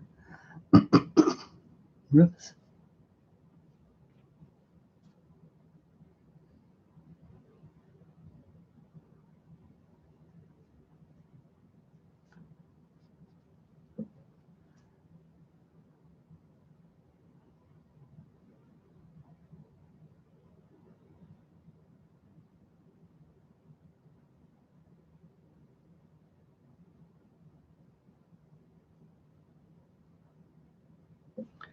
Okay, and just like that.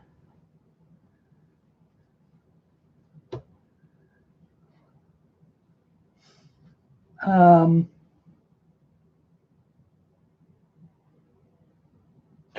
Yeah, I'll know a little better how I did once it dries. Uh, and we're going to add a little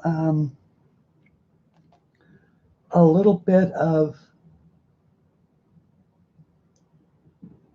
something to the cantaloupe. Now the number or the number, the color that comes to mind for me is the oak.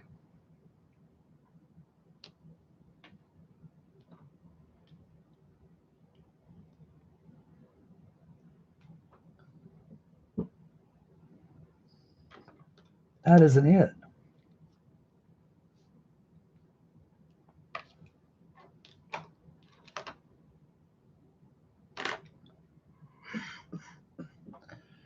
Hang on one second.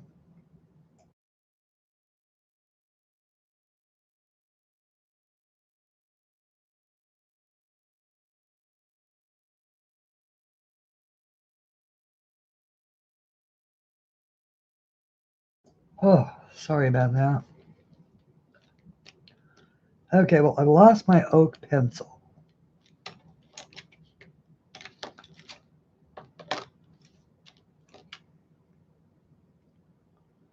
That's the neutral gray. That's the dark purple.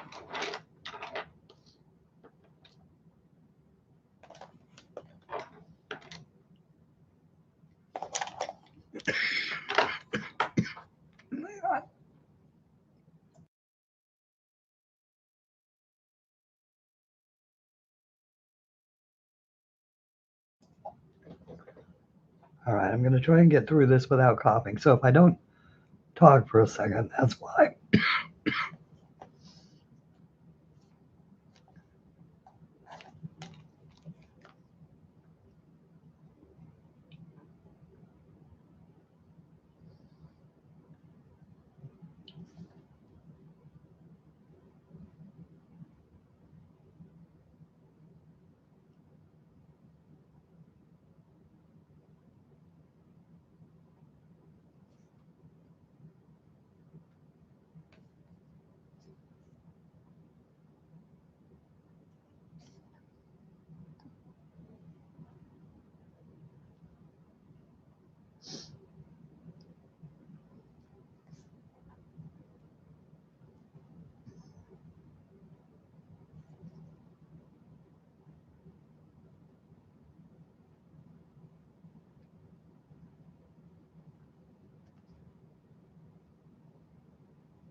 Hopefully when that dries, that will approximate the look of a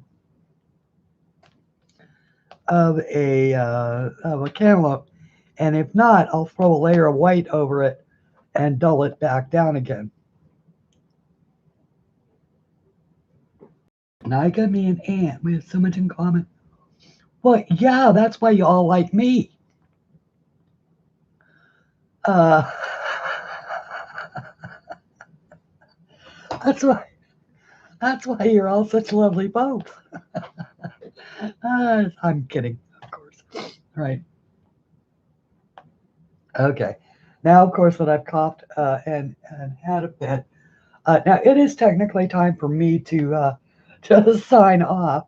However, Sean has indicated that he will not be on today, and Joe Beth doesn't start for another hour. So, do you want me to stay? At which point in time I need to go blow my nose, or would you rather um, I just went for the day?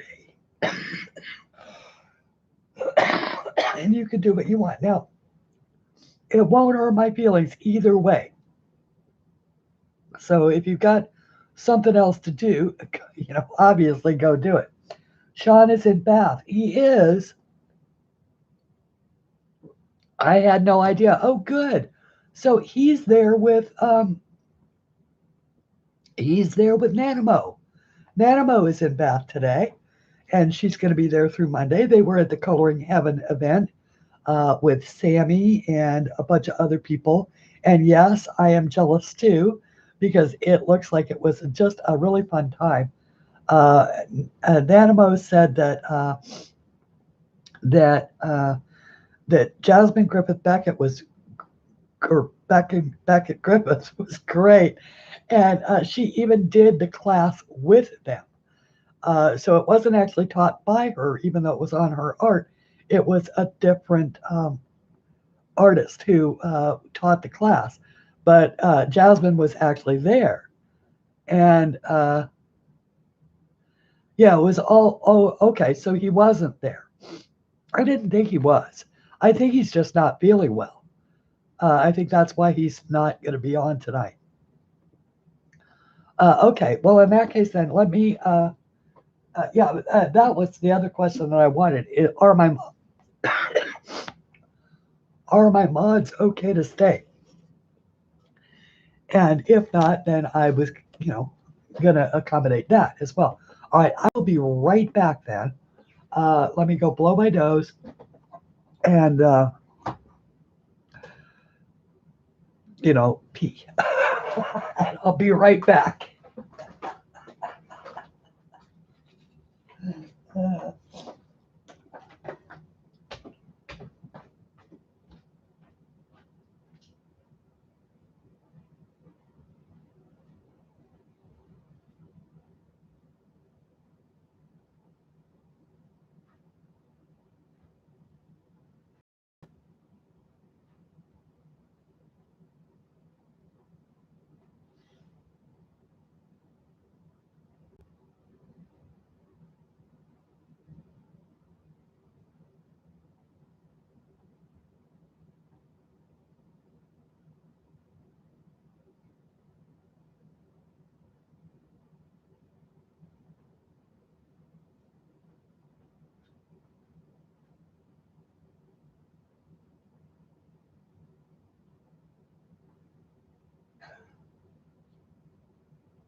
Okay.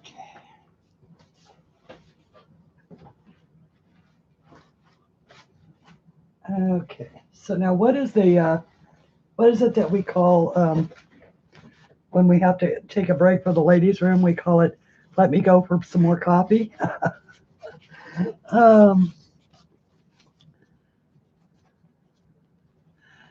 Oh well, Melinda, I use a Mr. Coffee, but that's just me.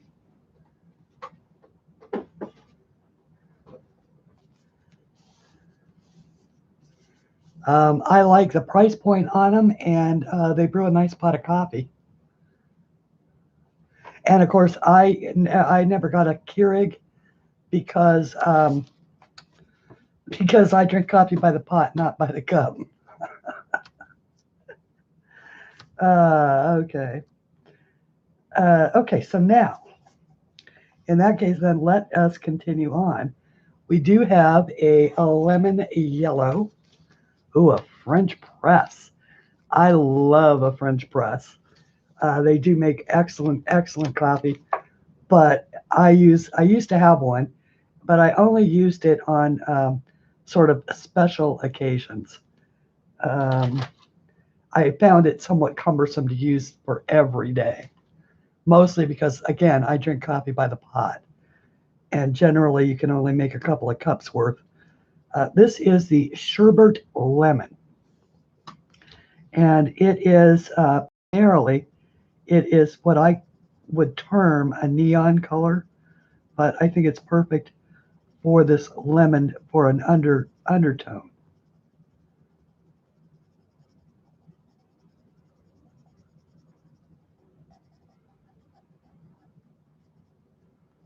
Leave that big old hairy white spot right in the middle of it.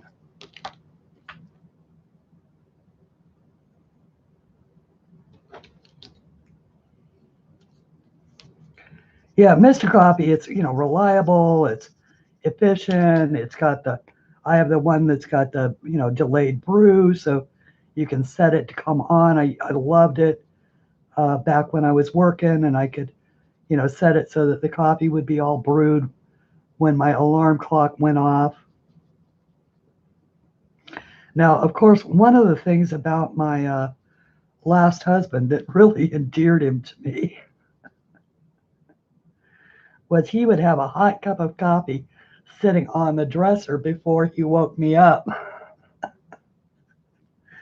It was like the thing that made me go, "Oh yeah, him. I'm keeping him." I had a Cuisinart, and I do have to tell you that it brewed a nice cup of coffee, and it was the one that or was it yeah, it was the Cuisinart, and it was the kind that you put beans in it, and it actually ground the beans and made the pot of coffee. I do too. I do too, Melinda. It is not, I am not awake until I've had my coffee. Now, that is one of the reasons behind why I never go visit my sister. Uh, well, that and a lack of invitation, but remind me to tell you something. Because they do not brew a pot of coffee in the morning. They actually go out to Starbucks. And that's great, but I need my coffee before my shower and when I get dressed and all of that. And Caroline, did you like it? It was fine, but then when it broke, it was like I looked into replacing it because I'd gotten it as a gift, and it was like $300. I'm like, no, I'm not spending that on a coffee maker. I'll spend 30 and get a nice Mr. Coffee, or in the chance of getting it on sale at 25 at Kohl's with a coupon. Gotta be an apple, right? How about a green apple? We'll have it be a green apple, and that way we can use our apple green.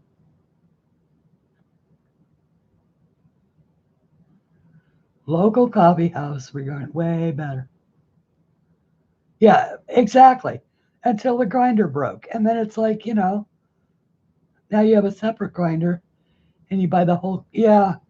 I did have one, and I actually I took it into my office to because we needed one there, and I didn't bring it back when I left that job. So now I need to get another grinder one of these days. The grinders are great for spices and stuff like that, as well as coffee beans. Just hasn't been on my list of priorities.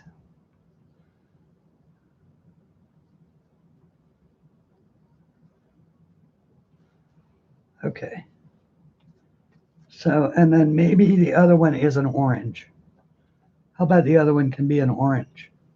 So then we've got lemons, oranges, and apples all tied together in one nice, neat little package. Go with a tangerine.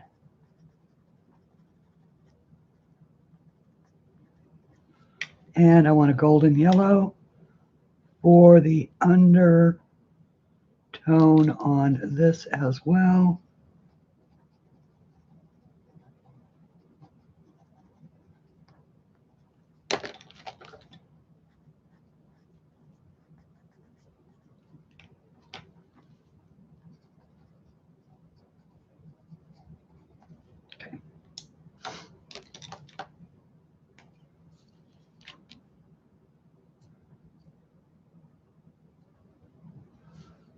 Okay. You didn't leave your house the whole weekend. I can go you better than that. I haven't left my house for, well, I mean, other than to walk to the 7-Eleven. Shall we say it's been longer than all weekend? Okay, here we go.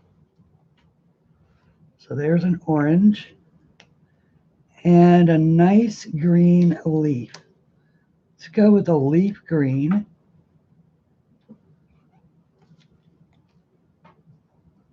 Because why not?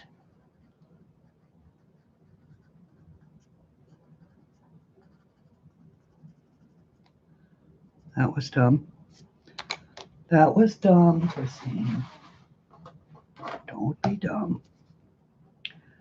Did you see I put the dark color on the over, the curl over, and the curl over should have the light color. So I want that to be spring green. There we go. Then the other goes leaf green.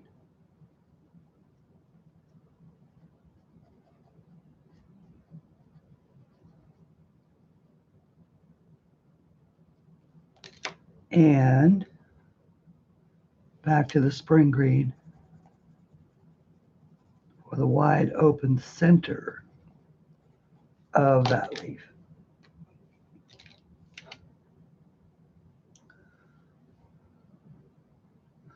Oh, good. Oh, I do hope that your dad is doing well. Early birthday dinner. Now, Anne, I know your birthday is coming up. When is it?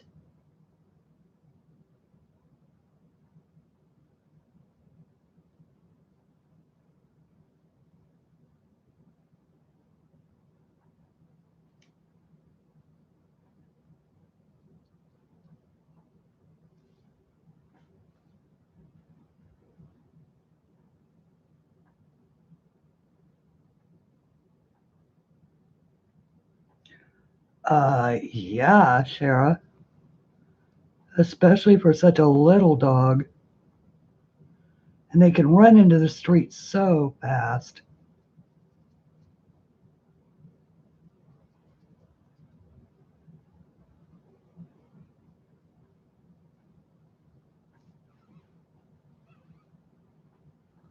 Almost November 1st, born 3 minutes after midnight. You missed it by 3 minutes. That's okay. I could have been an April Fool's baby. But no, I held on till the following afternoon. All right. So there is an apple. We'll have to work a little more on the shading on that, and a lemon and orange. And we've got our red potatoes and our elephant garlic and our crookneck squash and our it looks more like a like a sesame bun than it does a cantaloupe. So I'm gonna actually try a little bit of white over it and see if I can't tone down those dark brown spots.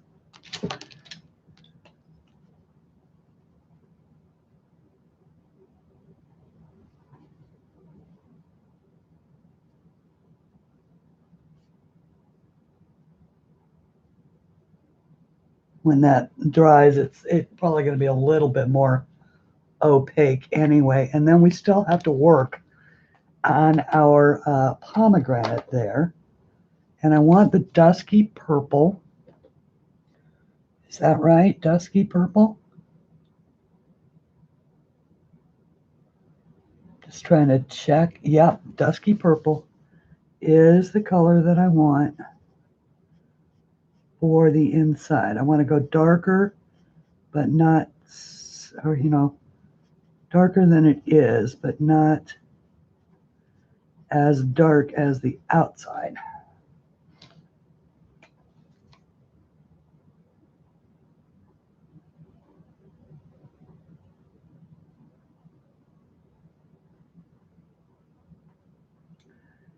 Actually, what I may do is go ahead and grab out the deep rose,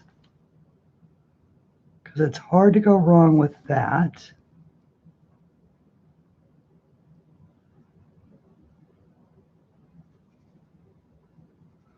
And let that be a highlight color on that. I think that when that dries, that'll be better than just having it be white. Uh-oh, wait, Louise. Due date was November 2nd, but weren't born until December 1st. Wow. Boy, you were a month overdue.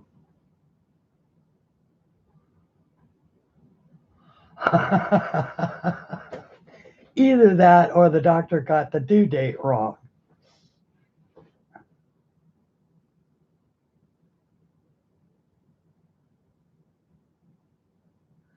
Wait a second.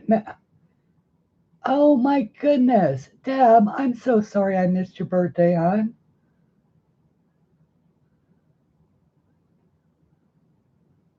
The only one I had written down for this week or this month so far was I had Susan Wilkes' birthday was on the 11th. So, yeah, I'm officially old, Deb. So, I don't know what your definition of officially old is, but mine is 60, and when I hit it, I'm officially old. You ignored the eviction notice. It is a biggie, Deb. It is a biggie because I would have wished you a happy birthday. Silly me. Okay. Yeah, it's your mother boy, yeah, I imagine that a month overdue would be hard. Okay, now I'm going to take the apple green. I want to take the apple green and make it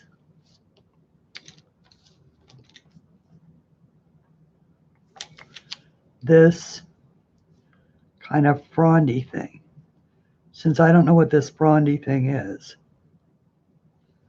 So we're going to make that apple green.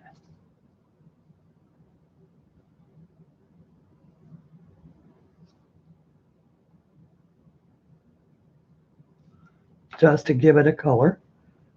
And then I want to take any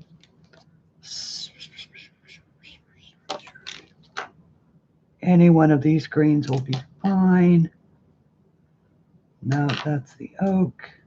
I want the leaf green. There's the leaf green.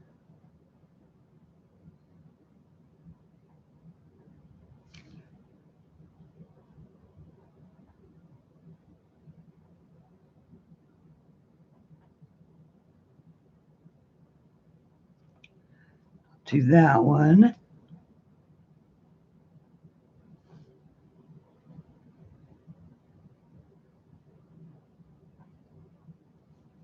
And that one. We'll take the oak and we'll do now let's see the oak. Yes, the oak. Where's the oak? Give me the oak. I am so bad. I don't know where the oak is. The next time I run across it, I'll use it where I need it. All right, so now I like that. I think we need to darken up this edge, though, of this leaf.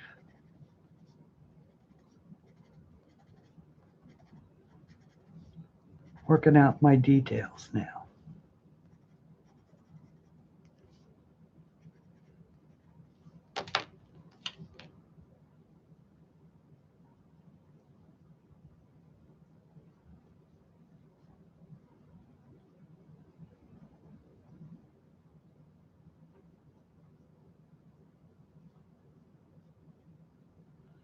And I know I need to do some more work on my grapes, but we'll get to those.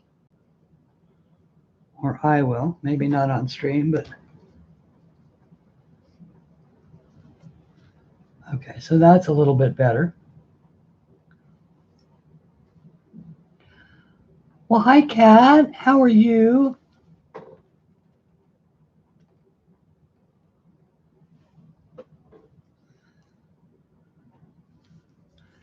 Let's see. Okay, now for the pumpkin, finally. Finally, we get to do our pumpkin. We want burnt orange. That's the red oxide. That's the tangerine.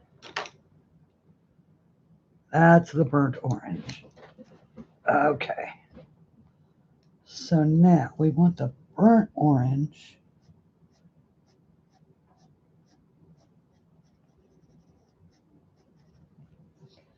Oh, well, Christine, let's be smart here. Okay, so let's go with the tangerine kind of down the center. Yeah, that's it. Okay.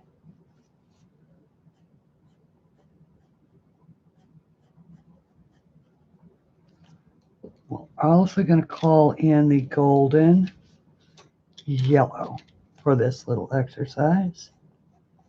We'll add some golden yellow in here as well.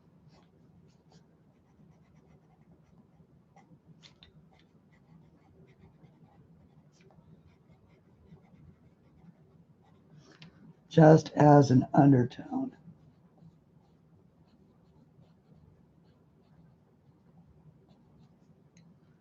Okay, now back to the right tangerine.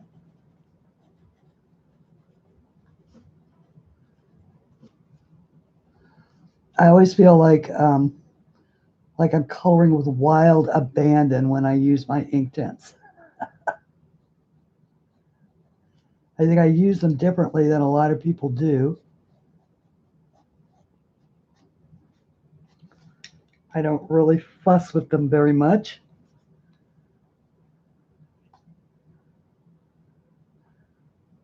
Wow.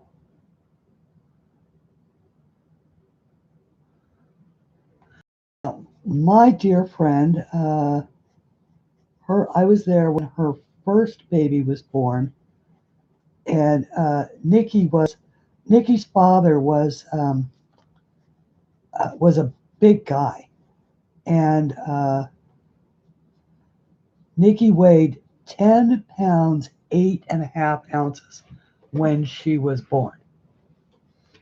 Now that is, of course, the biggest baby that my friend had. She had 3 more daughters, but with a different father, and all the same dad. Her second marriage, and he wasn't as tall or as heavily built as Nikki's dad was. And so those kids were all, 6 pounds, some odd ounces. So.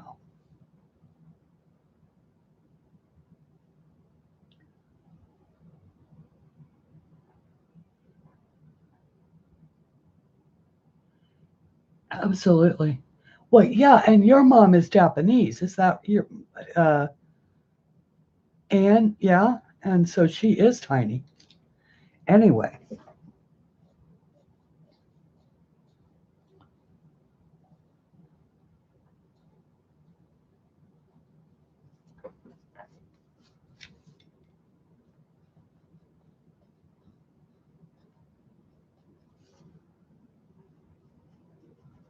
Okay.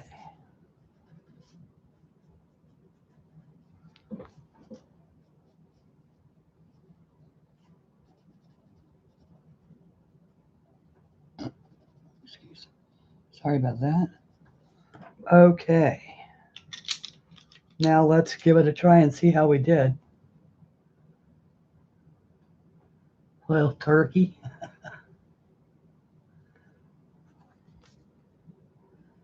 All right.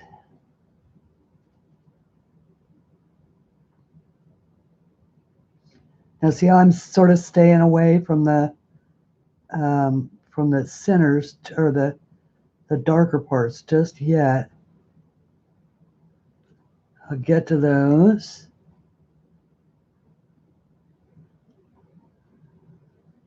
There we go. So I'm starting in the center.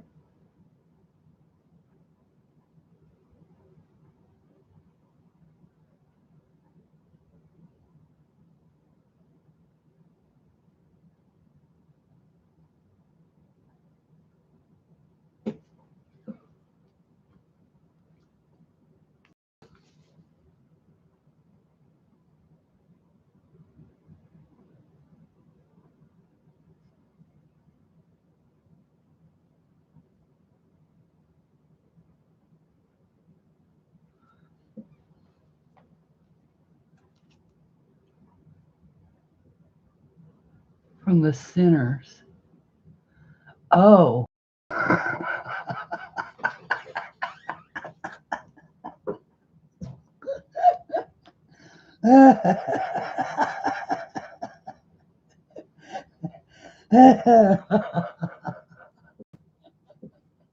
The only thing that pops into my head is that if that were true, Anne, I wouldn't be here.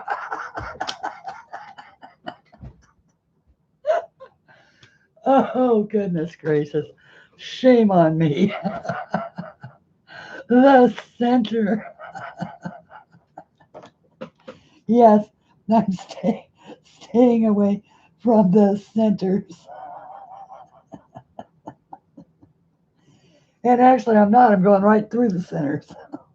But I'm thinking that, never mind. I'll just shut up now.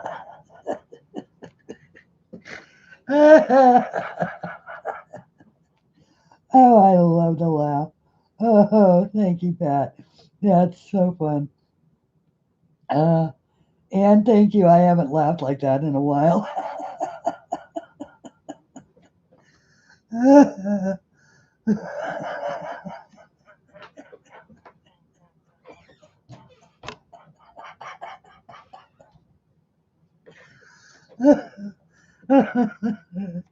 Okay. Now, maintain, Christine. Maintain.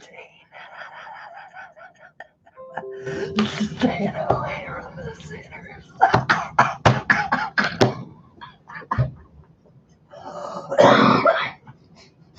Oh, oh boy.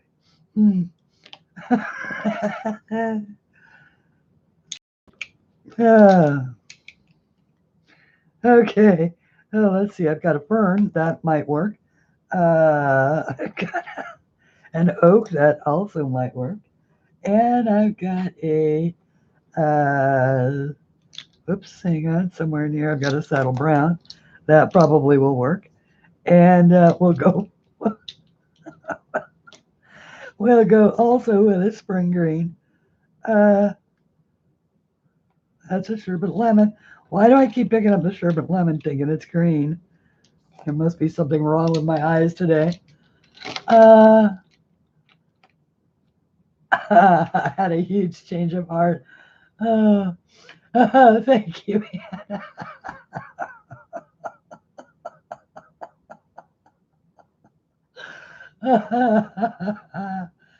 Oh my goodness. Okay. So now we're going to do the stem, and we need all these colors to do it.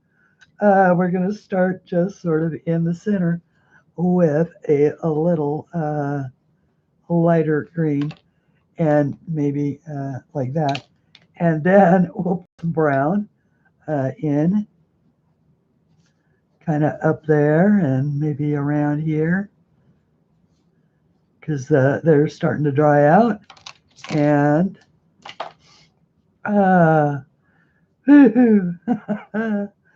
some fern leafy green right around in here. And maybe some oak, which is the darkest of these shades,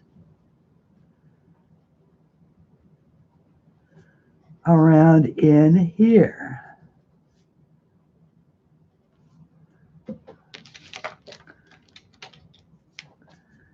And see how we did.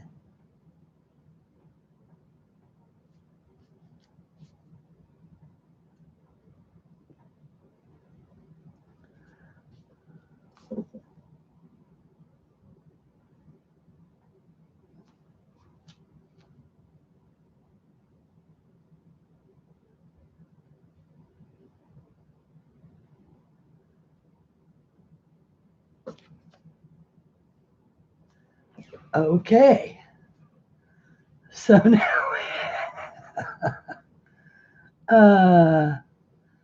oh my goodness.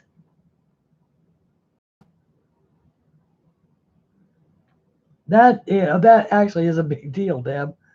And that I never realized that that's why they did it, but that's why they used to make people get blood tests before they got married.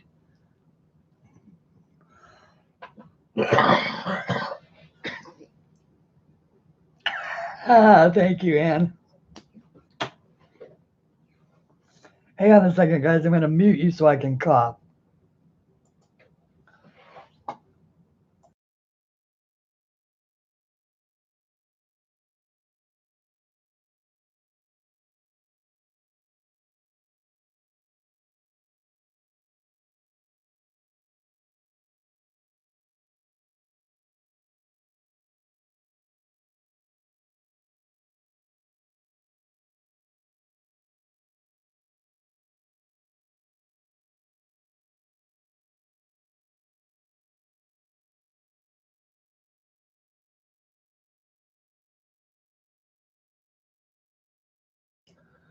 I sure hope that mute button actually works. Otherwise, you guys get treated all sorts of weird sound effects. No, actually, Sean had said you did? You got a notification from Sean? What does it say? Because he was just here he was here not long ago and said, yeah, exactly.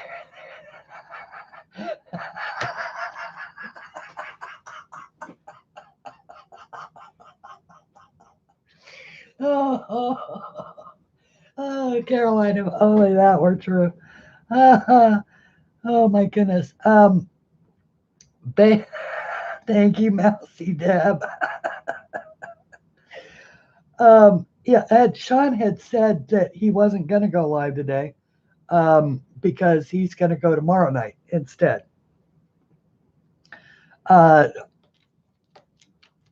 Although he usually does both, but he had something going on that made him want to go to bed tonight. So I think, okay. Now, Joe Beth is streaming in 30 minutes. At least. Okay. Yeah, I think he did set up his, he definitely does set up his streams earlier, but I know that the schedule is a little out of whack because, well, for two reasons. I think that the UK already did the daylight savings time thing, and we have not done it yet. And so I think that may be what is going on with the notification part of it. Okay, this is corn, and it is late season corn.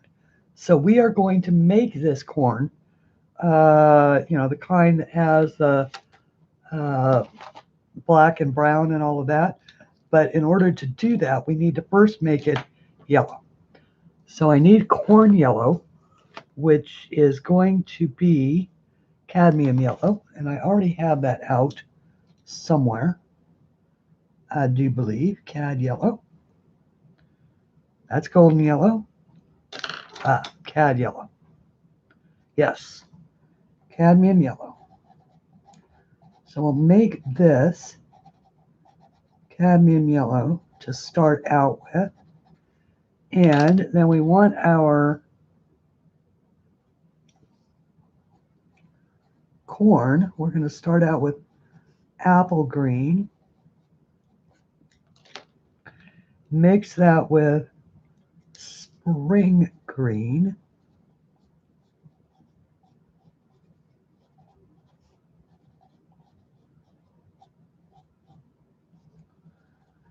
And a little bit of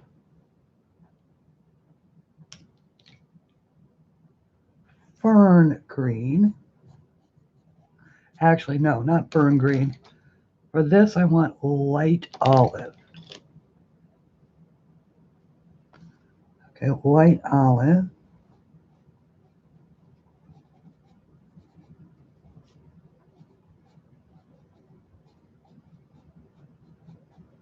And then this is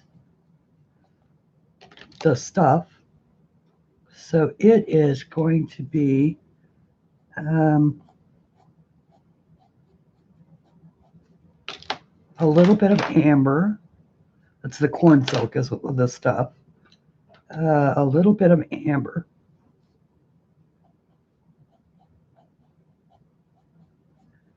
A little bit of mustard. Okay, so.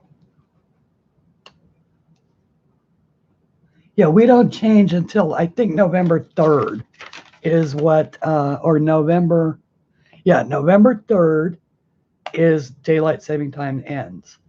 So it's next Sunday, next week, next Sunday. Yeah, it's hard to believe it's already the 27th.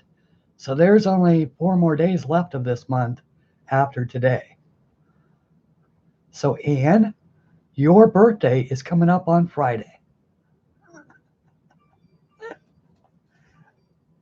Uh-oh, somebody is trying to reach me on Instagram, I can tell, but the phone is in the other room.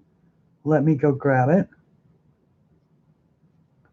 after I finished painting this, of course, and see, because somebody was just trying to get a hold of me pretty hard there for a sec. So let me find out what that's about. It usually means I'm doing something wrong. I'm streaming over somebody or somebody's trying to let me know something. Oh, it is just you. Okay. Well, should I go get my phone, Shara? Oh, don't worry. Okay. I can hear it, but it's in the living room. And I'm in, because I had a nap and I used it for an alarm. And of course I woke up in plenty of time, but I didn't actually bring the phone back in to the studio with. But I can hear it. Okay, so now I want to go with these leaves again, and I want the Ionian green. I'm liking that dark green on those.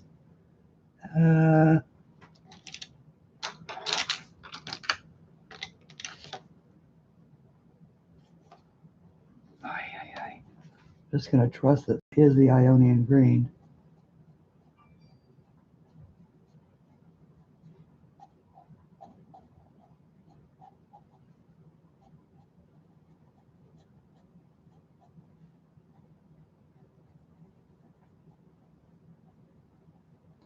So I'm just going to add a little bit of that into these leaves.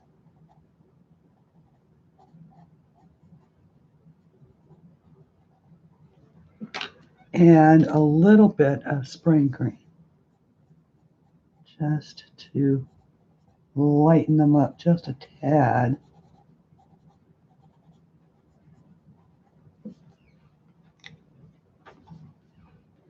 This is coming right along, actually. Oh, you just sent pics. Okay. All right, cool. All righty. Yay, something to look at later. Actually, I have to call my friend Carol today,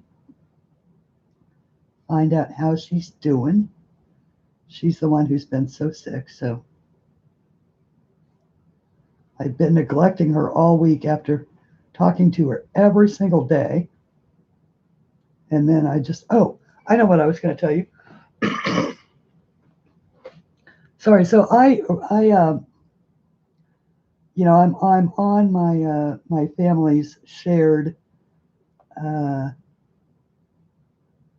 thing, so I get to see my my grand nieces and nephews, and so they posted a picture the other day of my little grand nephew, and it's captioned "Coloring C.L. Aldridge." And I zoomed in, and sure enough, he's actually coloring in one of my books. He's like 7 or 6, 7, I think. I think he's 7, and my other niece is 6. Uh, so that made me cry because I was pretty sure they didn't even know that I was making books. Um, so that was nice. It was sweet. It actually caused me to comment on the picture, something I have not done in years.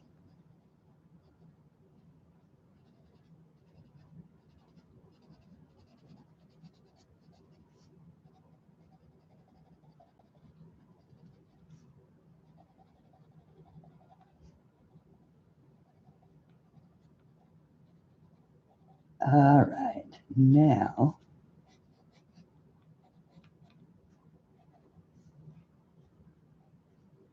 this is so pretty. I have no idea if pumpkin leaves are this green or not, but it looks like it's going to work. And then let's see, do the same kind of thing that we did with the other. This is actually a light olive, and I'm just using it because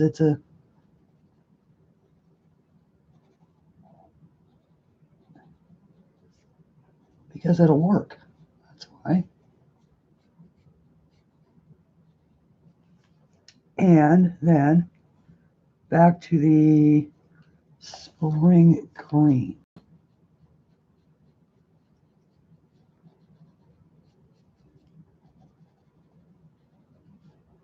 Now remember the inkjet or Inktense is just pigment, and it's ink pigment, and so that's why I can just be sort of free scribbly with it and still have it be okay. Whoops, I am off screen. I apologize for that.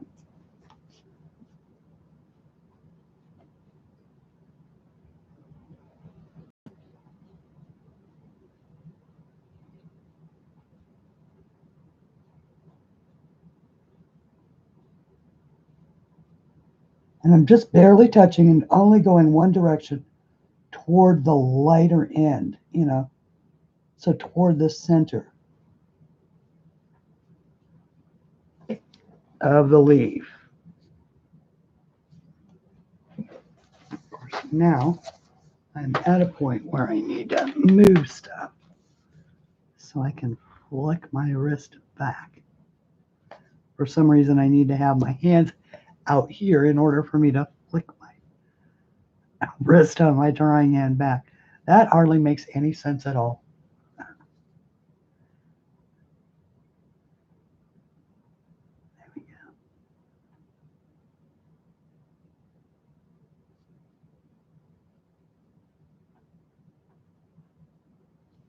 Yeah, liking it. This is why. So I can actually get up here and hold the page down.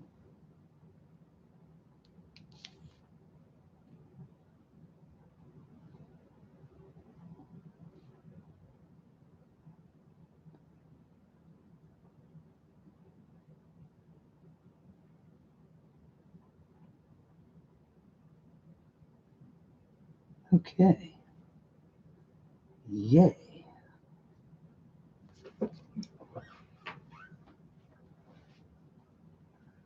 And thank you, Pat. It's not, certainly not perfect, but it's actually pretty good for a Sunday afternoon. My vision is working hard on going out on me only because I've been doing close work all day, and so my eyes are a little fatigued. And because Cheryl was kind enough to send me these wonderful drops, they're never dry again, which is wonderful. I can, by the way, I can highly recommend these. These are the Refresh Optive Advanced, and they are wonderful. So thank you to my friend Shara.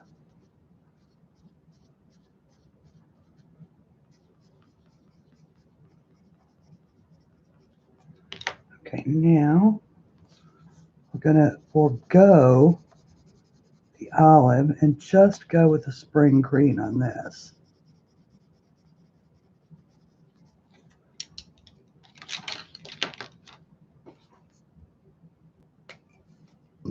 Excuse me. Last thing in the world you want me to do is burp at you, huh?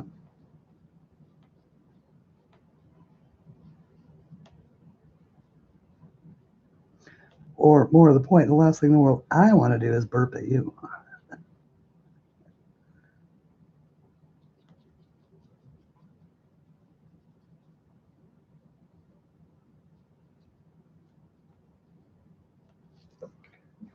Okay. And then we'll do another little,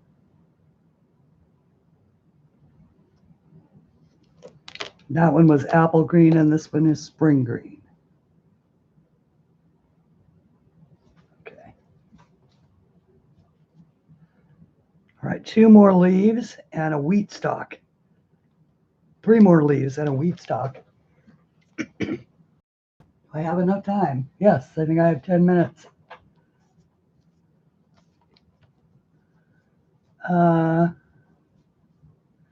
Yeah, it's still going to need, a little bit of tweaking and all of that, but it's not bad. I'm liking it. I'm liking it considering that I've got a lot of colors in here. They all seem to really work together, and it's a perfect fall theme. Since I don't really have any, I haven't drawn any Halloween pictures, and I don't actually have any Halloween stuff to color. So I figured fall would just have to do it.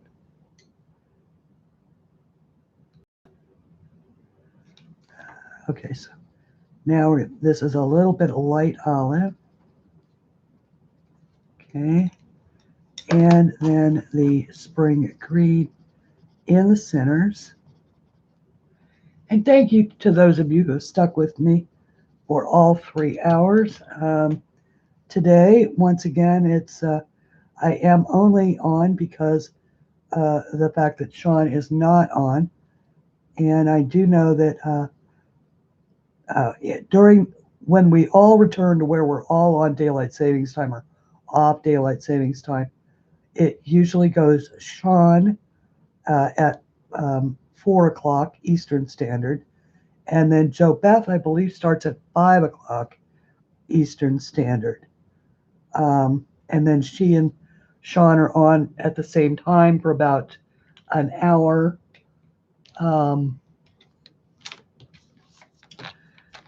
And goes from there.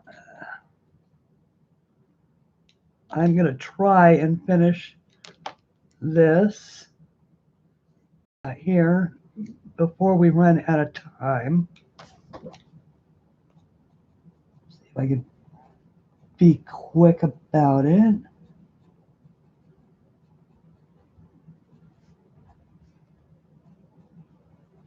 Because then I'm going to, Sue does not do Instagram, or does not do YouTube. So, but if I send her a link, she'll watch it. And so I thought I might send her a link to this. Oops.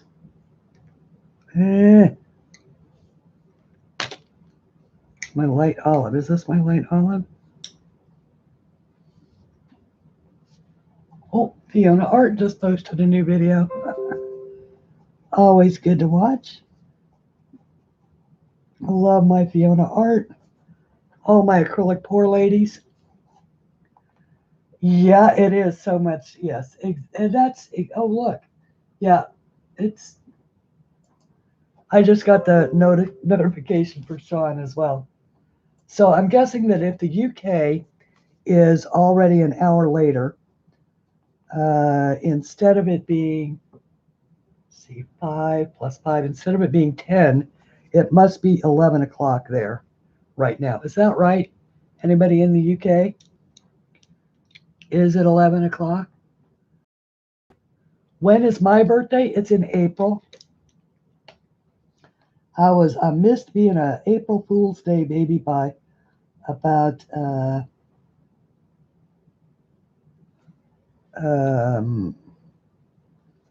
13 and a half hours. I was born pretty close to 2 o'clock in the afternoon on the 1st, or on the 2nd, sorry, the 2nd.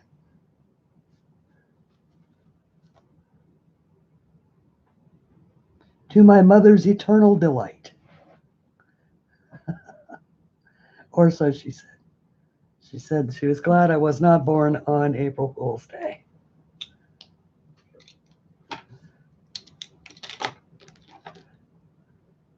All right, so this is the mustard. It is the lightest. And this is the amber. And this is the, I kind of desperately got to pee, but I'm going to hang out here. I'm going to make it. I'm going to get it done. I am going to get it done. I am. Just add a little color on there. And we will add a little bit of mustard for the wheat.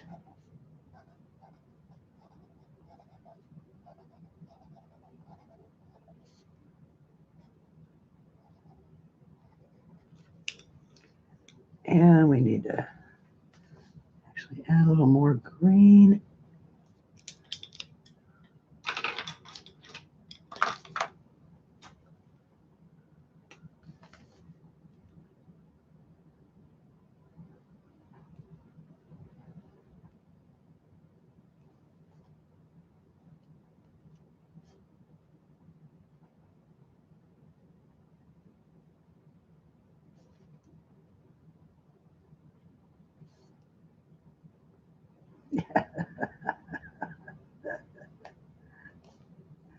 Yeah.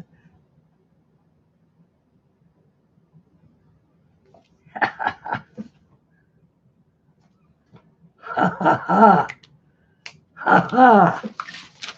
Ta-da! I did it, I did it, I did it.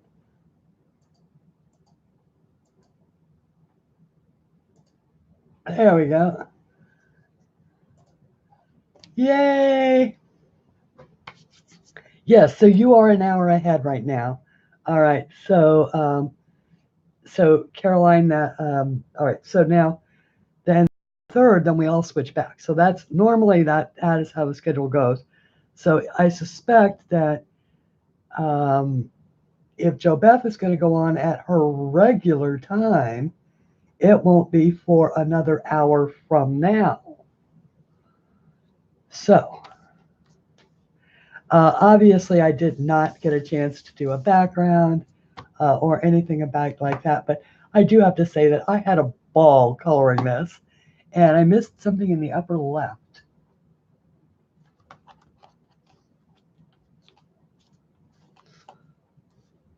Up here.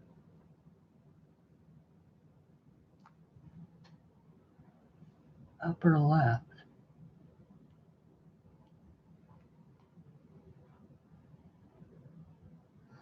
Well, if I see it, I will color it. Oh, your TV froze. Okay. Oh, good. Okay. So, well, okay. Well, and I probably should do something with this plaque as well. I will do a background for it, and I will do the plaque. But thank you everybody for being here. It's been a really good time, and thank you for spending your time with me. And until we meet again, please color something pretty. All right. Bye, everybody.